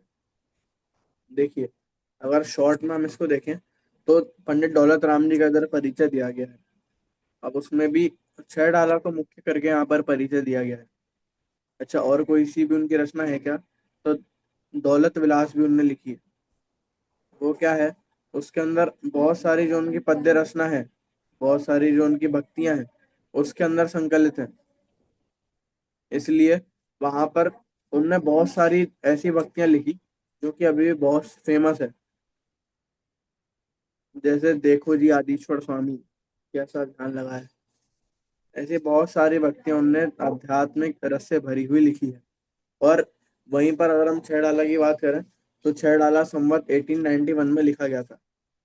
ठीक है। अब छह डाला के अंदर शब्द से समझ में आ रहा है छह ढाल है। छह ढाल मतलब, अब उसके अंदर हम जाएंगे तो बहुत टाइम लग जाएगा। बाकी ऐसा है कि 6 चैप्टर टाइप है, 6 चैप्टर हैं, और हर एक चैप्टर का विषय थोड़ा अलग अलग है, लेकिन पूरा कनेक्टिविटी के साथ है। वैसे ही यहाँ पर जो दूसरे नंबर का चैप्टर है छह डाला में, उसके आधार पर यह लिखा गया है। यहाँ पर लिखा है ना, प्रस्तुत अंश आपकी प्रसिद्ध रचना छह डाला की दूसरी ढाल पर आधारित है। तो दूसरी ढाल में क्या बताया है? मिथ्यात्व का स्वरूप बताया है, या फिर संसार का कारण जिसे हम कहते हैं वो बताया है। अब यहाँ पर हम पाठ शुरू करते हैं। अग्रहित और ग्रहित मिथ्यात्व। पीपीटी में भी निकाल दें, पीडीएफ में। अग्रहित और ग्रहित मिथ्यात्व। छात्र छात्र और अध्यापक के संवाद से यहाँ पर शुरू करा है कि छह डाला में किसकी कथा है। अब ये जब भी आता है, जब भी हम इसकी पहली लाइन पढ़ते हैं तो हमेशा एक प्रसंग याद आता है कि जब भी हम आदरणीय दादा के प्रवचन सुनते थे, डॉक्टर हुकुम चंद जी भारल्य के, तो हमेशा एक वो वाकया सुनाते हैं। क्या वाकया है कि एक बार वो गए थे एक स्कूल टाइप में, जैसे स्मारक है ना, वैसे किसी स्कूल में गए थे जैन संस्था में। तो वहां पर पूरी भीड़ बैठी हुई थी, गर्ल्स हॉस्टल था, लड़कियों की जो है पूरी सभा बैठी हुई थी। वहां पर उनको अतिथि के रूप में इनवाइट करा था। अब वहां वो बैठे थे, तो फिर एक उनके पास में बहन जी थी, उनने बोला कि हमारे बच्चे जो है ना, ये बहुत होशियार है, आप इनसे कोई भी सवाल पूछ लीजिए। उनने ऐसा बोल दिया। अब फिर उसके बाद क्या है, वैसे तो पहले वो मना कर रहे थे कि नहीं नहीं ऐसी कोई जरूरत नहीं है, हमें भरोसा है आप पे। लेकिन अब उनने थोड़ी जोरी करी कि आप पूछ लीजिए एक बार। तो अब उस टाइम पर उनने पूछा कि एक सवाल पूछा। वो सवाल था कि छह डाला में किसकी कथा है। अब सारे लोग, सारी जितनी भी लड़कियां थी वो सोच रही थी कि अरे ये क्या बात कर दी, छह डाला कोई प्रथमानुग का ग्रंथ थोड़ना है, उसमें किसकी कथा होगी? हमने तो पूरी छह डाला पढ़ी है, तो किसकी कथा हो सकती है? तो उसके बीच में से एक लड़की उठ के बोली कि आप ऐसा बताइए, आपने छह डाला पढ़ी है, तो उसमें आपको कथा मिली? तो दादा जो है वहां पर बहुत हंस रहे थे। लेकिन फिर उसके बाद जब किसी को भी उत्तर नहीं आया, तब उसके बाद जब उनसे पूछा गया कि आप ही बता दीजिए, तब उनने बोला कि भैया मैंने तो छह डाला नहीं पढ़ी, लेकिन वहां पर शुरुआत में ही बोल रखा था कि सुन तिन संक्षेप कहूं बखान, कि मैं जो ये कथा है, ये कथा कहूंगा और बिल्कुल संक्षेप में कहूंगा। तो मैंने तो बस 2-3 छंद पढ़े और उसके बाद मैंने छह डाला बंद कर दी। मैंने सोचा अब शुरुआत में उनने कथा का बोला है तो फिर उन्होंने कथा सुनाई होगी। तब ऐसे करके जब उनसे पूछा गया कि आप बताइए किसकी कथा है, तो उन्होंने बोला कि ना केवल ना केवल तुम्हारी, ना केवल मेरी, इसके अंदर सबकी कथा है। निगोदिया जीव से लेके जो सिद्ध है उनकी, सबकी कथा है। इसलिए ऐसे कोई जीव नहीं है जो बचा हो या फिर जिसकी कथा इसके अंदर नहीं गई गई हो। इसलिए जब भी हमको कोई चीज पढ़नी है तो फिर वो ऐसे ही पढ़ना है। इसलिए वो जो दादा के दिमाग में था उससे इनने यहाँ पर शुरू करा कि छह डाला में किसकी कथा है। ये उनके साथ बहुत पहले घट गया था, बाकी उसके बाद ये पाठमाला लिखाई में आई है। इसलिए उसको दिमाग में रखकर उनने यहाँ से शुरुआत करी कि छह डाला में किसकी कथा है। अध्यापक बोलता है हमारी तुम्हारी ये सबकी कथा है। उसमें तो इस जीव के संसार में घूमने की कथा है। यह जीव अनंत काल से चारों गतियों में भ्रमण कर रहा है, पर इसे कहीं भी सुख प्राप्त नहीं हुआ। यही तो बताया है पहली ढाल में। क्योंकि यह जो पाठ है दूसरी ढाल के आधार से लिखा गया है, तो उसके पहले यह जानना जरूरी है कि पहली ढाल के अंदर क्या बात आई है। तो पहली ढाल के अंदर चार गतियों के दुख का वर्णन है। चार गतियों में कैसे जीव रहता है, त्रियंश गति, फिर उसके बाद मनुष्य गति, देव गति, उसके पहले नरक नरक गति। चार गतियों का वर्णन जो है उसमें बताया गया। सबसे आखिरी में देव गति का वर्णन है, उसके पहले मनुष्य, फिर उसके पहले नरक और उसके पहले त्रियंश। ठीक है, तो संक्लिष्टता से थोड़ी मंदता की ओर गए। सबसे पहले सबसे ज्यादा जितना दुख होता है वो त्रियंश में होता है। निगोदिया जीव वगैरह इन सब में बहुत ज्यादा दुख होता है, तो पहले उनका वर्णन कर दिया। फिर उसके बाद उसमें भी सबसे पहले पांच स्थावरों का वर्णन करा। फिर उसके बाद त्रस पर गए, शेर, एक एक जो इंद्रिया बढ़ती जाती है उनका वर्णन करते हुए फिर उसके बाद नरक गति का वर्णन करा। नरक गति में क्या क्या दुख है, वहां की जमीन के क्या क्या दुख हैं, वहां पर पेड़ कैसे हैं, इन सब का वर्णन करते हुए फिर उसके बाद मनुष्य गति में आए। मनुष्य गति में बताया कि क्या क्या दुख है, कोई अमीर गरीब ये सब होना चाहता है। फिर उसके बाद माँ के दुख बताए, माँ के गर्भ में जब बच्चा रहता है तो कैसी कैसी वेदना सहनी पड़ती है।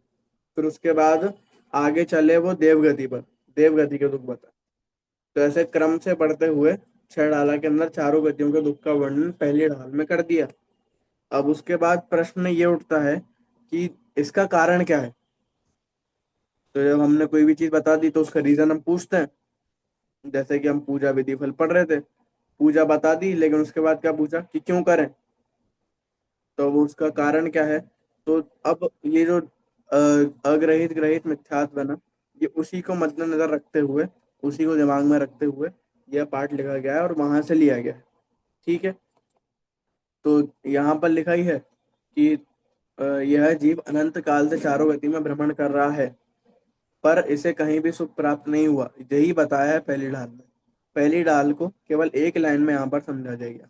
ठीक है, अब छात्र पूछता है यह संसार में क्यों घूम रहा है और किस कारण से दुखी है।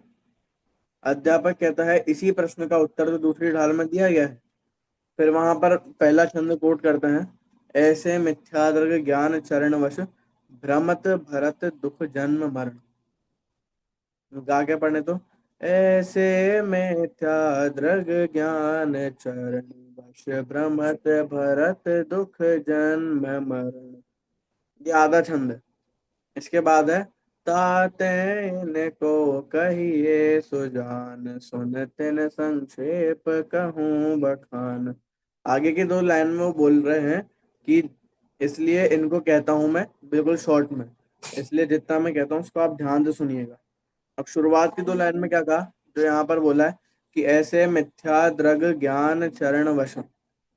ऐसे कैसे, तो जैसे अभी हम बताने वाले हैं वैसे।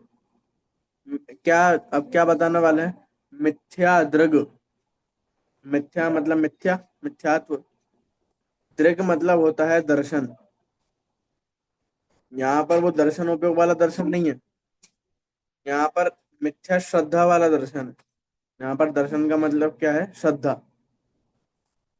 तो ऐसे मिथ्या दर्शन, मिथ्या ज्ञान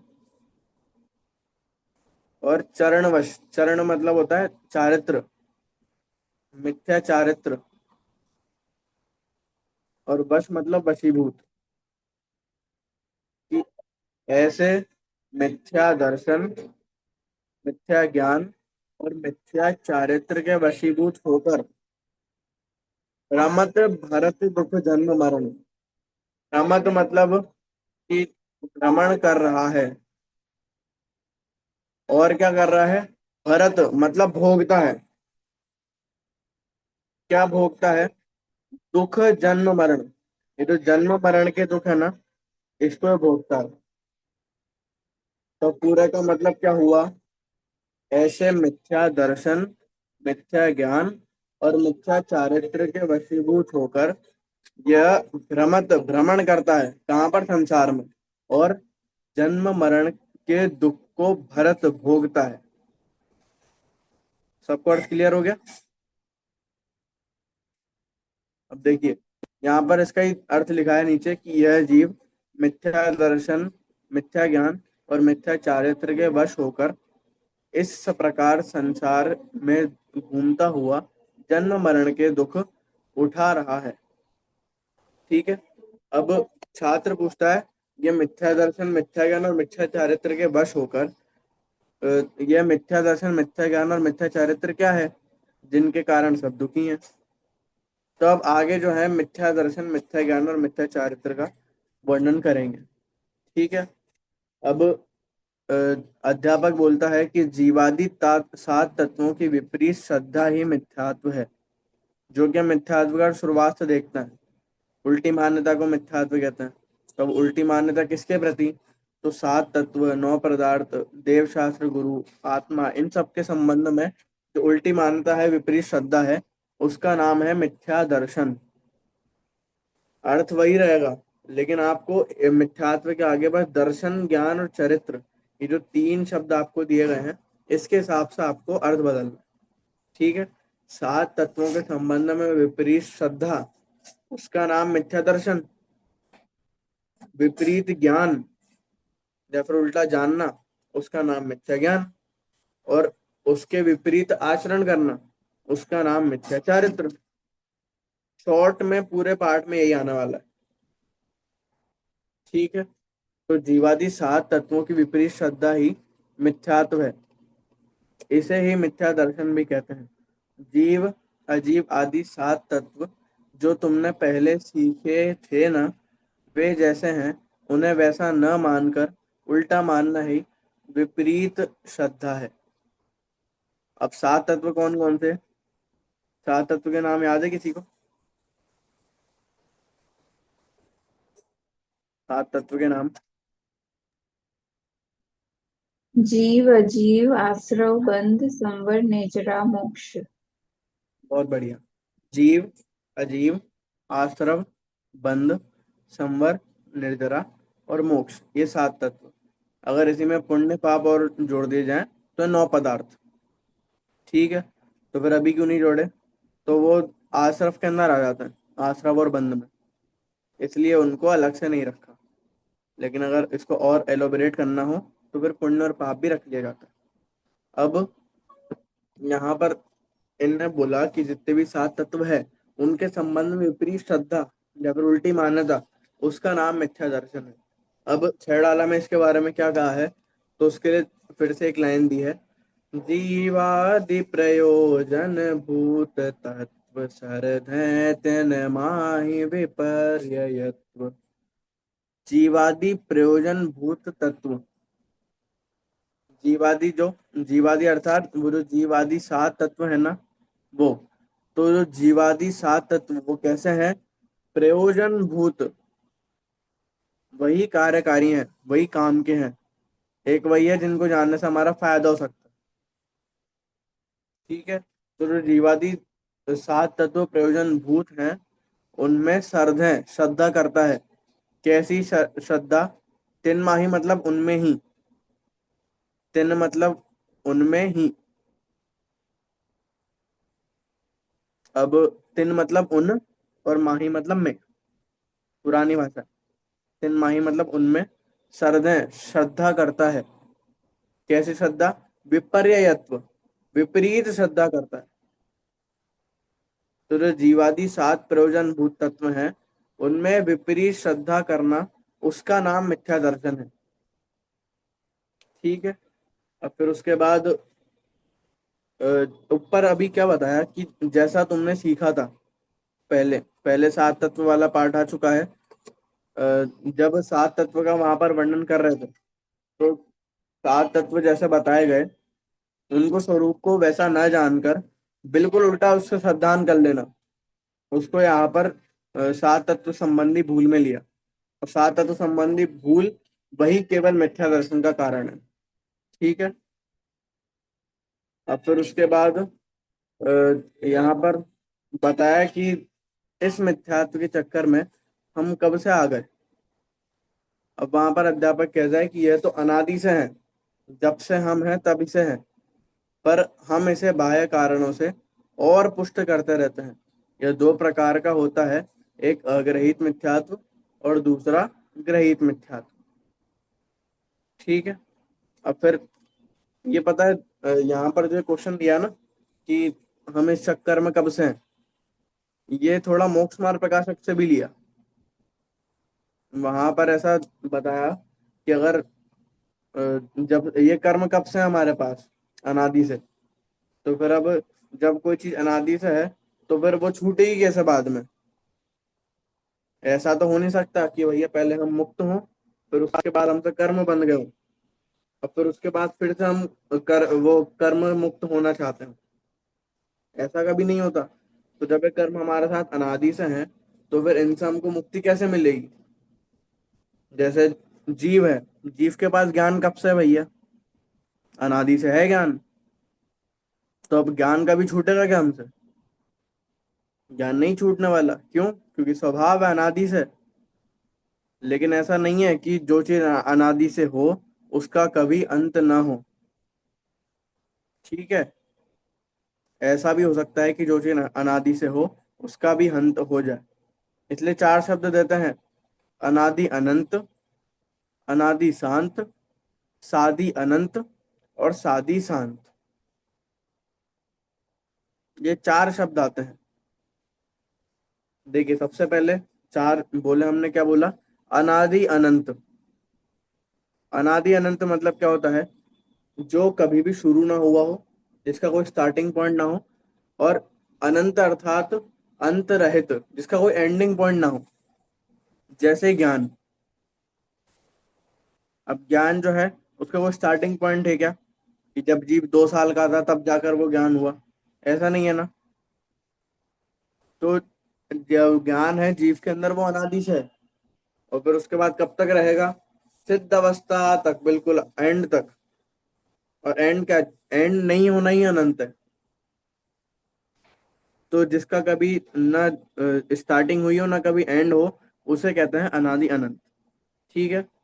अब दूसरा आता होता है अनादि शांत। अनादि शांत किसे कहते हैं, अनादि मतलब तो अनआदि, जिसका कभी आदि नहीं हुआ हो, शुरुआत से जो हमारे साथ हो। और शांत मतलब स अंत, अंत सहित, उसे बोलते हैं शांत। तो जो हमारे साथ शुरुआत से तो था, लेकिन अब हमने ऐसा कुछ करा कि वो हमारे साथ नहीं रहा। जैसे जैसे जो मिथ्यात्व है, अग्रहित मिथ्यात्व, वो हमारे पास शुरुआत से था, अनादि से। लेकिन अब हमने सम्यक दर्शन करा, तो फिर अब वो मिथ्यात्व नहीं बचा हमारे पास। ठीक है। शायद सम्यक हमने करा और मिथ्यात्व नहीं बचा, तो फिर इसको क्या बोलेंगे, अनादि शांत। कि वो था तो अनादि से, लेकिन हमने कुछ ऐसा करा कि उसका अंत हो गया, इसको बोलते हैं अनादि शांत। फिर तीसरा आता है सादि अनंत। सादि अनंत किसे बोलते हैं, कि जो हमारे पास शुरुआत से तो नहीं था, हमने अभी प्रकट करा, लेकिन अब वो आखिरी तक रहेगा, बिल्कुल नेवर एंडिंग चीज है वो, कभी खत्म नहीं होगी वो। ऐसी क्या है, तो सिद्ध अवस्था जो है, सिद्ध अवस्था हमारे पास शुरुआत से थी क्या, नहीं थी। हमने जब चार घाती और फिर आठ घाती कर्म, आठ कर्मों का हमने नाश करा, चार घाती और चार आघाती कर्मों का, और फिर उसके बाद जो हमको अवस्था प्राप्त हुई, वो है सिद्ध अवस्था। तो अब सिद्ध अवस्था है तो सादी, सादी मतलब स्टार्टिंग पॉइंट है जिसका। और ऐसी चीजें तो कभी खत्म नहीं होने वाली। अब एक बार हम सिद्ध बन गए तो फिर उसके बाद फिर तो संसार में नहीं आएंगे। इसको बोलते हैं सादी अनंत। और फिर चौथी चीज आती है सादी शांत। सादी शांत मतलब जिसका स्टार्टिंग पॉइंट भी हो और एंडिंग पॉइंट भी हो। जैसे जैसे हम श्रावक बने, ठीक है, श्रावक हम बने, तो फिर उसके बाद हम जैसे जैसे आगे बढ़ते गए तो हमने मुनि व्रत धारण कर लिया, हम मुनि बन गए। तो अब जो हमने श्रावक पना धारण करा था, जैसा हमने समझ लो 2 तारीख को हमने श्रावक पना धारण करा, ठीक है, 2 तारीख को श्रावक पना धारण करा, फिर उसके 2 महीने बाद जो है हमने मुनि दीक्षा ले ली।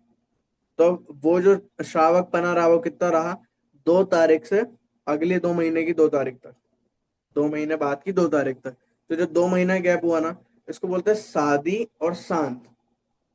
कि इसकी आदि मतलब स्टार्टिंग पॉइंट भी है 2 तारीख, और एंडिंग पॉइंट भी है 2 महीने बाद की 2 तारीख। ठीक है, ये 4 चीजें होती है, अनादि अनंत, अनादि शांत, सादी अनंत और सादी शांत। ठीक है। अब यहाँ पर ये जो मिथ्यात्व हमारे साथ है, ये अनादि से है, लेकिन ये अनादि अनंत वाला नहीं है, ये अनादि शांत वाला। कि भले ही है तो अनादि से, लेकिन जब हम ऐसा कुछ करते हैं सम्यक दर्शन आदि, तो फिर उससे जो है ये शांत बन जाता है, मतलब इसका एंड आ जाता है, ये खत्म हो जाता है। तो अब आगे बताते हैं कि ग्रहित अग्रहित क्या भला है। अब यहाँ पर ग्रहित अग्रहित जो है, आप शब्द का मतलब देखना, या फिर यही आगे बताने वाले हैं शब्द का मतलब, इससे देख लेते हैं। जो बिना सिखाए अनादि से ही शरीर रागादि पर पदार्थ में अहम बुद्धि है, वह तो अग्रहित मिथ्यात्व है। और जो कुदेव कुगुरु और कुशास्त्र के उपदेश आदि से अनादि से चली आई उल्टी मान्यता की पुष्टि होती है, वह ग्रहित मिथ्यात्व है। सबसे पहले क्या बताया, अग्रहित, फिर उसके बाद क्या बताया, ग्रहित। पता है लिखने में भी बुद्धि लगाई है कि जब हम बोलते हैं ना, तो ग्रहित अग्रहित बोलते हैं। 95% जब भी बोलते हैं हम ग्रहित अग्रहित बोलते हैं, और निकलता भी अब ऑटोमेटिकली मुंह से भैया ग्रहित अग्रहित। लेकिन यहाँ पर अग्रहित ग्रहित पाठ का नाम रखा, क्यों? क्योंकि जो अनादि से चला आ रहा है वो ग्रहित नहीं है, वो अग्रहित है। क्योंकि 7 तत्व संबंधी भूल जो उल्टी मान्यता बताते हैं ना, ये अग्रहित के अंदर आती है। और बाकी तो कुदेव कुशास्त्र कुगुरु की पूजा आती है, ये ग्रहित के अंदर आती है। तो जो बड़ा है पहले उसका नाम लिया जाता है, फिर उसके बाद छोटों का नाम लिया जाता है। शादी के कार्ड में भी ये होता है, पहले पिताजी का नाम आता है फिर बेटे का नाम आता है। क्यों? क्योंकि बड़े वो हैं। वैसे अग्रहित और ग्रहित मिथ्यात्व में बड़ा कौन है, तो बड़ा अग्रहित मिथ्यात्व है, इसलिए पहले उसका नाम रखा और फिर ग्रहित मिथ्यात्व का नाम रखा। अब जो बिना सिखाए अनादि से ही शरीर रागादि पर पदार्थ में अहम बुद्धि है, वह तो अग्रहित मिथ्यात्व है। देखिए, अग्रहित, ग्रहित मतलब होता है ग्रहण करना या फिर ग्रहण किया हुआ, और हमने शुरुआत में लगा दिया तो जो ग्रहण किया हुआ ना हो, कब ग्रहण किया हुआ ना हो, तो इस भव में यहाँ पर पहले कभी ग्रहण किया हुआ ना हो। ऐसा नाम क्यों रखा? तो क्योंकि हमारे पास चॉइस नहीं थी कि हमने ये इस तारीख को ये बट रहा हो और हमने ले लिया हो, या फिर हमने हमारी मर्जी से चूज करा हो कि हमको अग्रहित मिथ्यात्व होना है। तो जो बिना किसी के ग्रहण करे अपने आप हो शुरुआत से ही, उसको बोलते हैं अग्रहित मिथ्यात्व। जो ग्रहण किया हुआ न हो उसे बोलते हैं अग्रहित मिथ्यात्व। यहाँ पर क्या लिखा है, जो बिना सिखाए अनादि से ही शरीर रागादि पर पदार्थ में अहम बुद्धि होती है। यहाँ पर एक शब्द आया अहम बुद्धि। तो बुद्धि जो है 4 प्रकार की होती है। 4 प्रकार की बुद्धि कौन कौन सी? एकत्व, ममत्व, कर्तृत्व और भोक्तृत्व। ये 4 प्रकार की बुद्धि होती है। सबसे पहले आता है एकत्व बुद्धि। एकत्व बुद्धि मतलब कि एक पने को प्राप्त हो जाना या फिर एक मान लेना बिल्कुल। ठीक है। जैसे सबसे बढ़िया उदाहरण इसका, जब दूध देखा आपने, दूध, दूध के अंदर पानी और दूध, ये दो चीजें रहती है, लेकिन अब वो दिखती एक जैसी है या फिर एक ही जगह पर दिखती है, तो फिर हम उनको एक मान लेते हैं, लेकिन है तो वो अलग अलग। क्यों? क्योंकि वो अलग अलग हो भी जाती है, इसलिए। तो अब दो दो चीज जो अलग अलग हो और वो किसी कारण से एक जगह पर हो और उसको एक मान लेना, उसको बोलते हैं एकत्व, एक पने को प्राप्त। ठीक है। जैसे यहाँ पर क्या प्रसंग है, शरीर को ही आत्मा मान लेना। क्यों? क्योंकि यहाँ पर शरीर के अंदर कोई अलग से आत्मा नाम की चीज दिख रही है क्या हमको? नहीं दिख रही। या फिर ऐसा कुछ हो कि बिल्कुल वो सेंटर के अंदर जो वाइट रेज होती है, वो वाइट सा कुछ चमकता हुआ निकल रहा हो, उसको आत्मा नाम दे दें, ऐसा भी कुछ नहीं है। तो अब जब हमको आत्मा दिखाई नहीं देती, तो फिर हम आत्मा और शरीर इन दोनों में भेद नहीं जानते और शरीर को ही आत्मा मान लेते हैं। तो ये जो एक पना है ना, इसको बोलते हैं एकत्व बुद्धि। और फिर दूसरा आता है ममत्व। ममत्व मतलब मेरा पना। मेरा पना मतलब कि कुछ भी कोई चीज हो, जैसे ये माउस है, ये माउस है। अब यहाँ पर अगर कोई इसको कुछ कर दे तो फिर मेरे को दुख हो। क्यों? क्योंकि मैं इसको अपना मानता हूँ। तो ये जो मेरा पना वाली फीलिंग है ना, कि ये जो माइक है ये मेरा है, इसको बोलते हैं ममत्व। ममत्व मतलब माइंड, MINE, मेरा। फिर उसके बाद आता है कर्तृत्व। कर्तृत्व मतलब आई हैव डन समथिंग, मैंने कुछ करा। तो ये जो डूअर वाली फीलिंग होती है ना, उसको बोलते हैं कर्तृत्व। आई एम दी डूअर, इसको बोलते हैं कर्तृत्व, कि मैंने कुछ करा। जैसे आपने पढ़ा, अभी आप 2 घंटे स्वाध्याय कर रहे हैं, तो फिर आपके उसका अगर इसके बाद आप में भाव है कि हाँ आज तो हमने 2 घंटे स्वाध्याय करा, तो ये जो करने वाली फीलिंग है ना, ये करने वाली फीलिंग को बोलते हैं कर्तृत्व। तो अब ये तो वही बात हुई कि हम करें भी और माने भी ना। एक तो 2 घंटे दिए, उसके बाद से ये भी बोल दे कि हमने कुछ नहीं करा। तो यहाँ पर ये जितनी बुद्धियां सारी मान्यता में चलती है। ये कोई आप ऐसा बोल दो कि हमने कुछ भी नहीं करा, उससे आप महान बन जाओ, ऐसा नहीं है। बोलते तो ये कि हमने करा, लेकिन ये जितना भी बुद्धि चलती है सारी मान्यता से चलती है। ऐसा मानना कि मैं इसका करता हूँ, उसको बोलते हैं कर्तृत्व बुद्धि। और फिर चौथी आती है भोक्तृत्व बुद्धि। भोक्तृत्व बुद्धि अर्थात भोगने वाली जो बुद्धि होती है, कि मैंने इसको भोगा। जैसे मैंने खाना खाया, तो फिर खाना खाने के बाद जो संतुष्टि होती है ना, या हाँ पेट भर गया, पूरा मजा आ गया, तो ये जो मैंने भोगा उस सामग्री को, इसको बोलते हैं भोक्तृत्व बुद्धि। तो एकत्व, ममत्व, कर्तृत्व और भोक्तृत्व। अब यहाँ पर जो अहम बुद्धि लिखा है, पर पदार्थों में अहम बुद्धि, अहम बुद्धि मतलब होता है ममत्वपना। वो जो दूसरे नंबर का हमने पढ़ा था, मेरापन।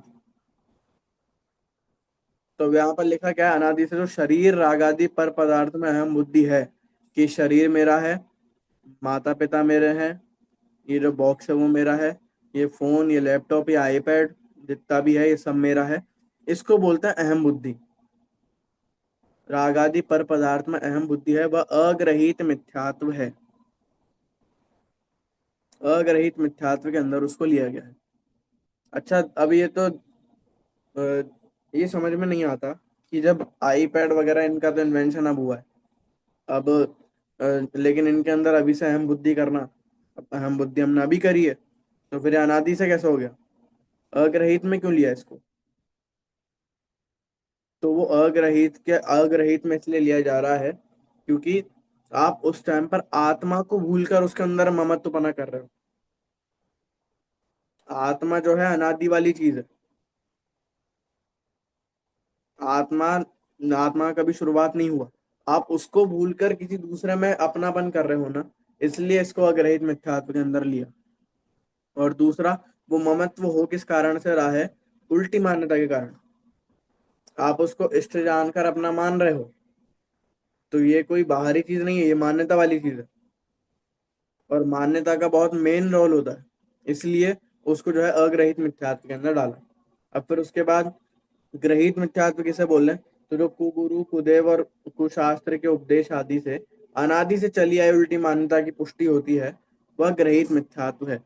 ग्रहित मिथ्यात्व का क्या रोल है कि जितनी आपकी मान्यता पहले से आई थी मिथ्यात्व वाली, उसको जो पुष्ट करे, उसको जो खाना खिलाए, उसको जो बड़ा करे, उसको बोलते हैं ग्रहित मिथ्यात्व। ठीक है। तो अब जैसे अभी हमने कुदेव कुशास्त्र कुगुरु के बारे में तो क्या ही बोले, सब परिचित है। बल्कि तोडर मल्ली ने तो 5वां जो अध्याय लिखा है, सबसे बड़ा अध्याय इसके ऊपर लिखा है। मतलब पूरा मोक्ष मार्ग प्रकाशक, अगर उसमें से सारे अध्याय एक साइड रखो और अकेला 5वां अध्याय एक साइड रखो, तो दोनों बराबर होंगे। इतना ज्यादा लिखा है 5वां अध्याय पर। और 5वां अध्याय में क्या है? कुदेव कुशास्त्र कुगुरु का जितना भी मान्यता थी, जितना भी उस टाइम पर प्रचलन चल रहा था, वो सारा का सारा उन्होंने उजागर करा और उसका खंडन करा कि ये सब गलत है, और तर्क सहित करा क्यों है। तो जो कुदेव कुशास्त्र कुगुरु, इनके उपदेश आदि से अपनी मान्यता की जो पुष्टि होती है अनादिकालीन, इसलिए इसको ग्रहित मिथ्यात्व के अंदर रखा। अब ग्रहित मतलब हमने देखा था ग्रहण किया हुआ, तो फिर अब एक कुदेव कुशास्त्र कुगुरु, ये अभी हमने देखकर अभी ग्रहण करा है, इसलिए ये इस भाव का होने से इसको ग्रहित मिथ्यात्व के अंदर लिया। ठीक है। इस भाव के अंदर जितना भी था हमने उससे ग्रहण करा। जैसे कोई भी एक देव लें अपन, कि भैया हम मंगलवार शनिवार को इधर जाते हैं। ठीक है, नाम तो हम क्या लें, बाकी आप समझ जाइए। अब हम मंगलवार शनिवार को उधर जाते हैं। ठीक है। अब उसके बाद हम गए उधर, और फिर मान्यता की पुष्टि क्या हुई कि उधर जाते हैं, अगर उनको कुछ देते हैं, और अगर अगले दिन आपका कुछ काम बन गया, उनके पास गए आप और अगले दिन आपको जो भी चाहिए था वो मिल गया, तो तब जाकर वो जो है माइंड ट्रिगर होता है, वो मान्यता जो है पुष्ट होती है कि हाँ, मैं कल जो है यहाँ पर गया था ना, तो फिर इसके कारण से मेरे को डील मिल गई, या फिर इसके कारण से मुझे चीज मिल गई। तो वो जो अनादिकालीन वैसी बुद्धि चली आ रही थी, उसका नाश हुआ नहीं, लेकिन हमने एक और ऐसी कोई चीज कर ली एक जगह जाकर, जहां पर हमारी वो पुरानी मान्यता पुष्ट हो गई, इसलिए इसको ग्रहित मिथ्यात्व में लिया। और इसका बहुत बड़ा रोल है अभी के टाइम पर, तो बहुत बड़ा है। फिर उसके बाद कुशास्त्र। कुशास्त्र कुशास्त्र अर्थात जिसके अंदर वीतरागता और सर्वज्ञता की बात नहीं कही गई, जो हमको मोक्ष मार्ग की तरफ नहीं ले जाए, उसको बोलते हैं कुशास्त्र। या फिर जितने भी रागी द्वेषी जीव हैं, जो अपने मान आदि के लिए कोई भी ग्रंथ की रचना करते हैं, उनके द्वारा जो ग्रंथ रचना हुई है उसको पढ़ना, उसको मान लेना, उसको बोलते हैं कुशास्त्र।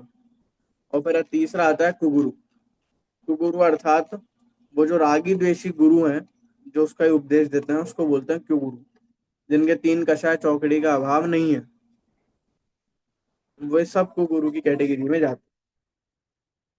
और हम जब पढ़ते थे तब ये प्रश्न आता था कि जितने भी मुनिराज हुए हैं, पंडित हुए हैं, टोडरमल्ली हुए हैं, तो अब हमने पूछा कि कुशास्त्र पढ़ना चाहिए फिर नहीं पढ़ना चाहिए, तो ये नहीं पढ़ना चाहिए। लेकिन जब पंडित जी और ये मुनिराज जितने भी थे, उन्होंने जब गलत का खंडन करा होगा, तब उनने वो कुशास्त्र पढ़े होंगे या फिर नहीं पढ़े होंगे। बल्कि वो तो कोट भी करते हैं, जब भी वो लिखते हैं तो नीचे कोट भी करते हैं कि ये इस ग्रंथ से इस जगह से लिया गया है। तो मतलब उनने भी पढ़े, तो चीटिंग है। उनने पढ़ लिए, उनने पूरा पढ़ के फिर उसके बाद खंडन करा, और तो मना कर रहे हैं। तो वहां पर एक चीज बोलते थे कि सही मानकर नहीं पढ़ना। जब भी कोई आप चीज पढ़ो, तो पहली बार में पहले पन्ने से कि हाँ ये बिल्कुल सही है, और फिर उसके बाद आप पढ़ रहे हो, तो यहाँ पर इसलिए कुशास्त्र पढ़ने का वैसे मना करा है। अगर आपको जानकारी के लिए पढ़ना है कि ये गलत क्यों बोल रहे हैं हम इसको, तो पढ़ना ही पड़ेगा। हमने आज सुना कि इस जगह पर इस सर्ग के अंदर ये चीज कहा गया है, तो अब हम जब तक वो जाकर खोलेंगे नहीं, तब तक हमको पता कैसे चलेगा क्यों कहा है। इसलिए कुशास्त्र पढ़ने की मना नहीं है, लेकिन श्रद्धान सहित कि हाँ यही है जो भी है, इसके अलावा कुछ भी नहीं है, ऐसा जो श्रद्धान है ना, वो ऐसा उसके साथ कुशास्त्र को पढ़ना वो दुखदाई है। अब फिर उसके बाद आगे यहाँ पर बोलते हैं कि अग्रहित अर्थात बिना ग्रहण किया हुआ, और ग्रहित अर्थात ग्रहण किया हुआ। छात्र पूछता है ऐसे तो ग्रहित अग्रहित मिथ्या ज्ञान भी होता होगा। हाँ हाँ होता है। जीवादि तत्वों के संबंध में जो अनादि से ही अज्ञानता है, वह तो अग्रहित मिथ्या ज्ञान है, तथा जिनमें विपरीत वर्णन द्वारा रागादि का पोषण किया गया है, उन शास्त्रों को सही मानकर अध्ययन करना ही ग्रहित मिथ्या ज्ञान है। अभी जो अपन बात कर रहे थे, क्या बोला यहाँ पर, जीवादि तत्वों के संबंध में विपरीत ज्ञान, विपरीत श्रद्धा उसका नाम मिथ्या दर्शन, विपरीत ज्ञान उसका नाम मिथ्या ज्ञान, और विपरीत लीनता या फिर विपरीत प्रवृत्ति उसका नाम मिथ्या चारित्र।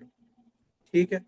अब ऐसे यहाँ पर बोल दिया कि जीवादि तत्वों के संबंध में जो विपरीत ज्ञान है उसका नाम अग्रहित मिथ्या ज्ञान है, और फिर विपरीत वर्णन द्वारा रागादि का पोषण गया हो, उन शास्त्रों को सही मानकर अध्ययन करना ही ग्रहित मिथ्या ज्ञान है। यहाँ पर एक शब्द इसलिए लिखा गया है, सही मानकर अध्ययन करना। अगर सही मानकर अध्ययन करना नहीं लिखते तो फिर तो जितने भी मुनिराज या फिर विद्वान हुए हैं उनने भी वो सब पढ़ा है, लेकिन वो किस लिए पढ़ा है कि हम इसको गलत क्यों मान रहे हैं, तो उनने उसको पढ़कर अपने ज्ञान की पुष्टि करी है, ताकि हम जो पढ़ रहे हैं वो सही है इसकी पुष्टि हो सके। ठीक है। इसलिए पहले सही गलत का निर्णय नहीं लेना, पहले पढ़ना, उसके बाद वो सही है या फिर गलत है उसका निर्णय लेना, बिल्कुल स्वतंत्र पाठ है। अब फिर उसके बाद यहाँ पर लिखते हैं क्या मिथ्या चारित्र को भी ऐसा ही समझे, समझें क्या है ही ऐसा। अज्ञानी जीव की विषयों में प्रवृत्ति ही अग्रहित मिथ्या चारित्र है, तथा प्रशंसादि के लोभ से जो ऊपरी आचार पाला जाता है वह ग्रहित मिथ्या चारित्र है। बाहरी क्रियाकांड आत्मा अर्थात जीव, अनात्मा अर्थात अजीव के ज्ञान और श्रद्धांत से रहित होने के कारण सब असफल है। क्या बोला कि जीव और अजीव, जब तक इन दोनों के ज्ञान के बिना आप कुछ भी कर रहे हो वो सब व्यर्थ है, जब तक आपको इन दोनों चीजों का पता नहीं है। अब यहाँ पर मिथ्या चारित्र का भी सेम डेफिनेशन बताया कि विषयों में प्रवृत्ति जो है वो अग्रहित मिथ्या चारित्र है। विषय अर्थात कौन से विषय, अर्थात वो सब्जेक्ट नहीं, जो संस्कृत है हिंदी है वो सब विषय नहीं। यहाँ पर विषय अर्थात इंद्रिय विषय, ये जो हमारे पास पांच सेंसेस है ना, पांच इंद्रिय, स्पर्शन रसना घ्राण चक्षु कर्ण, इनके जो विषय हैं, जैसे स्पर्शन का जो है हल्का भारी रूखा चिकना, कड़ा नरम ठंडा गरम, ये सब जो है, और फिर उसके बाद गंध के सुगंध दुर्गंध, इन सब के अंदर प्रवृत्ति करना उसका नाम मिथ्या चारित्र का। जैसे आज मैं सोऊंगा तो फिर इस डबल बेड पर ही सोऊंगा, या फिर आज मैं खाऊंगा तो यही खाऊंगा, आज मुझे इसी फूल की खुशबू चाहिए, ये सब जो है ये विषयों में प्रवृत्ति है, और इसको जो है मिथ्या चारित्र का नाम दिया जाता है, इसलिए इसको अग्रहित मिथ्या चारित्र में लिया। अब फिर उसके बाद ग्रहित का क्या बोला, ग्रहित के लिए यहाँ पर जो एक छंद दिया है ना, उसका ही ऊपर अर्थ लिखा है, एक बार वो छंद को पढ़ लेते हैं। जो ख्याति लाभ पूजा दि चाह, दरि करन विविध विध देह दाह, आत्म अनात्म के ज्ञानहीन, जे जे करनी तन करन छीन।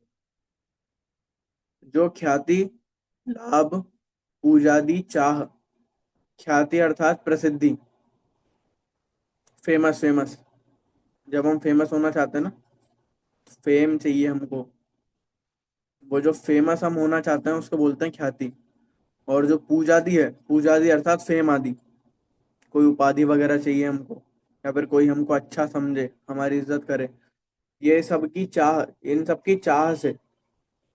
लाभ अर्थात कोई भी फायदे, कि भैया अभी हम पूजा भी तो लाभ से कर रहे थे, ये वो वाला लाभ नहीं है। ये जब भी हम क्रिया करते हैं तो दूसरे किसी लाभ से, जैसे अगर हम ये करें तो हमको ये वाला बिजनेस मिल जाए, या फिर ये वाला हमको ऑफर मिल जाए, ये सब जो लाभ है वो उसकी बात चल रही है, लौकिक लाभ। तो जो ख्याति अर्थात प्रसिद्धि, फिर उसके बाद लाभ अर्थात कोई चीज वांछा, और पूजा दी अर्थात फेम, इन सब की चाह से, चाह को धरी, धरी मतलब धारण करके, विविध विधि देह दाह करण, विविध विधि, विविध विध मतलब कि बहुत प्रकार का और बहुत प्रकार से, देह दाह, देह मतलब शरीर, दाह मतलब जलाने वाले, तो जो शरीर को जलाने वाले या फिर शरीर को कष्ट पहुंचाने वाले करण, करण मतलब करता है। तो अब पूरी 2 लाइन का अर्थ क्या हुआ? तो जो ख्याति लाभ पूजा आदि की चाह को धारण करके विविध प्रकार की और विविध प्रकार से अपने शरीर को कष्ट पहुंचाने वाली क्रियाओं को करता है। तो उसके बाद क्या दिया? आत्म अनात्म के ज्ञानहीन, कि आत्म और अनात्म अर्थात जीव और अजीव, इन सब के ज्ञानहीन, ज्ञान के बिना, जे जे करनी, जो जो करता है, तन करण छीन, वो केवल और केवल तन को क्षीण करने वाली चीजें हैं, उसका कुछ फायदा नहीं मिलने वाला है। तो पूरे का मतलब क्या हुआ? जो ख्याति लाभ पूजा आदि की चाह को धारण कर कर विविध प्रकार की और विविध प्रकार से अपने शरीर को कष्ट पहुंचाने वाली क्रियाएं करता है, वो आत्मा और अनात्मा के ज्ञान के बिना केवल और केवल अपने शरीर को कष्ट ही पहुंचा रहा है, और उसका कुछ भी फायदा नहीं है। अब यहाँ पर कहाँ ले जाना चाह रहे हैं कि पहले बहुत चलता था कि भैया अगर आप बलि दोगे तो फिर उससे कुछ हो जाएगा, या फिर आप अंगारों पर चलोगे उससे कुछ हो जाएगा, या फिर आप जलती हुई लौ को अपनी हाथ पर रखकर अगर कुछ करोगे आरती आदि तो उससे कुछ हो जाएगा, या फिर ये 1000 सीढ़ी का मंदिर ऊपर है तो आप अगर घुटनों के बल चलकर वो सीढ़ियों को पार करोगे तो उससे कुछ हो जाएगा। तो ऐसी जितनी भी क्रियाएं थी वो सब केवल और केवल शरीर को दुख पहुंचाने वाली थी। तो अब जब आपने जीव और अजीव को नहीं जाना तब तक वो सारी क्रियाएं जो है व्यर्थ है, ये सब बोलना चाह रहे हैं वहां पर। और जिस टाइम पीरियड पर दौलत राम जी लिख रहे हैं उस टाइम पीरियड पर ये जो है बहुत ज्यादा प्रचलित थी, अभी तो फिर भी कम हो गई, उस टाइम पर और ज्यादा प्रचलित थी और नई नई आई थी। इसलिए ये सब जो है उसको यहाँ पर पॉइंट करते हुए बोल रहे हैं कि आत्म अनात्म के ज्ञान के बिना जो जो आप कर रहे हो वो केवल और केवल शरीर को दुख पहुंचा रहे हो। और फिर अज्ञानी जीव की सब क्रियाएं अधर्म क्यों हैं? जो अच्छी हैं उन्हें तो धर्म कहना चाहिए। अब इसी के उत्तर में दौलत राम जी कहते हैं कि रागादि भाव हिंसा समेत दर्वित त्रस थावर मरण खेत, जो जे क्रिया तिने जानहु को धर्म, तिन सरधै जीव लहे अशर्म। कि रागादि भाव हिंसा समेत, कि भले ही अब वो क्वेश्चन भी उसने ऐसे ही पूछा कि भैया अज्ञानी है अगर वो कोई भी क्रिया कर रहा है तो अगर वो जितनी भी अधर्म वाली क्रिया कर रहा है उसको तो अधर्म कह दो, ठीक है, लेकिन अगर वही जीव यदि मंदिर जा रहा है पूजा पाठ आदि कर रहा है तो उसको तो उतना धर्म क्यों, उसको धर्म क्यों नहीं कहते? तो फिर यहाँ पर बोल रहे हैं रागादि भाव हिंसा समेत, रागादि भाव हिंसा सहित, और दर्वित त्रस थावर मनन खेत, कि त्रस स्थावर के मनन के जो क्षेत्र है, खेत मतलब क्षेत्र, उन सब के सहित है, अर्थात वो जितनी भी क्रिया कर रहा है उसके अंदर या तो रागादि भाव हिंसा है या फिर त्रस स्थावर के मनन आदि द्रव्य हिंसा है। इसलिए इन दोनों हिंसाओं से सहित जे क्रिया तिन्हें जानहु कुधर्म, कि जो जो भी क्रियाएं वो कर रहा है उनको जानहु जानना, क्या? कुधर्म, कुधर्म जानना, तिन सरथ है जीव लहे अशर्म, उनकी श्रद्धा से, श्रद्धा मतलब श्रद्धा से जीव लहे अर्थात होता है क्या? अशर्म, अर्थात मोक्ष से दूर जाता है, ये उनका कहना है। इसलिए अज्ञानी की ये क्रियाएं धर्म है ये क्रिया अधर्म है ऐसा हम नहीं कह रहे, वो जो भी राग द्वेष या फिर भाव द्रव्य हिंसा से रहित जो भी क्रियाएं कर रहा है वो सब धर्म है, और जो भी नहीं कर रहा है वो सब अधर्म है। यहाँ पर भेदभाव नहीं है। और अंतर में उठने वाले राग तथा द्वेष रूप भाव हिंसा तथा त्रस और स्थावर के घात रूप द्रव्य हिंसा से सहित जो भी क्रियाएं हैं उन्हें धर्म मानना कुधर्म है।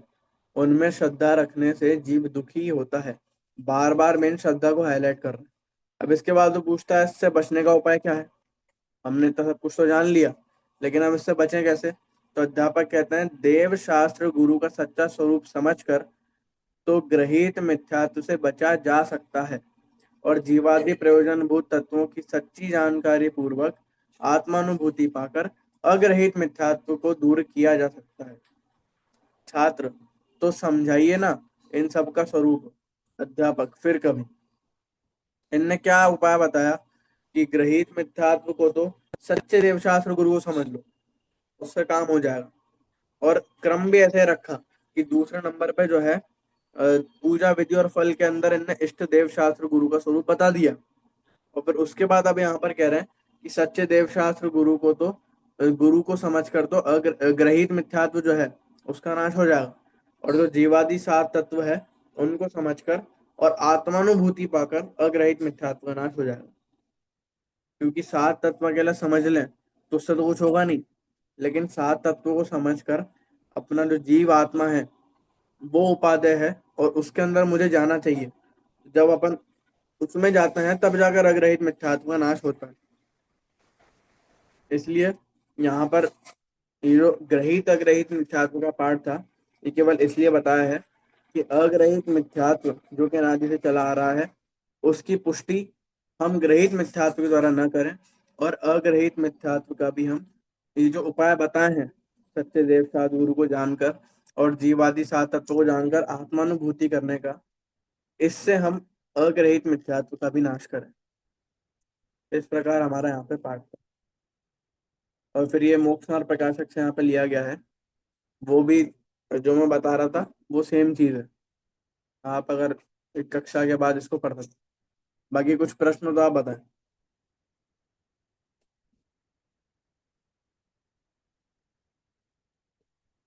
किसी कुछ प्रश्न है?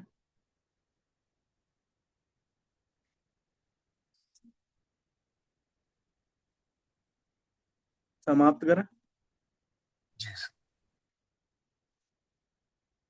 और अंतिम मंगल पढ़ लेते हैं। जावाणी के ज्ञान ते सूझे लोकालोक, सोवाणी मस्तक नमो सदा देत हूँ डोक।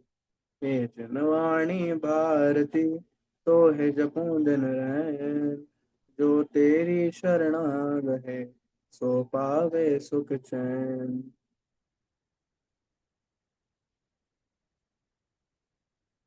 चलिए सभी को सादर जय जगन्नाथ। जय जय जय जिनेन्द्र। जय जय जय। जय जिनेन्द्र। जय जगन्नाथ।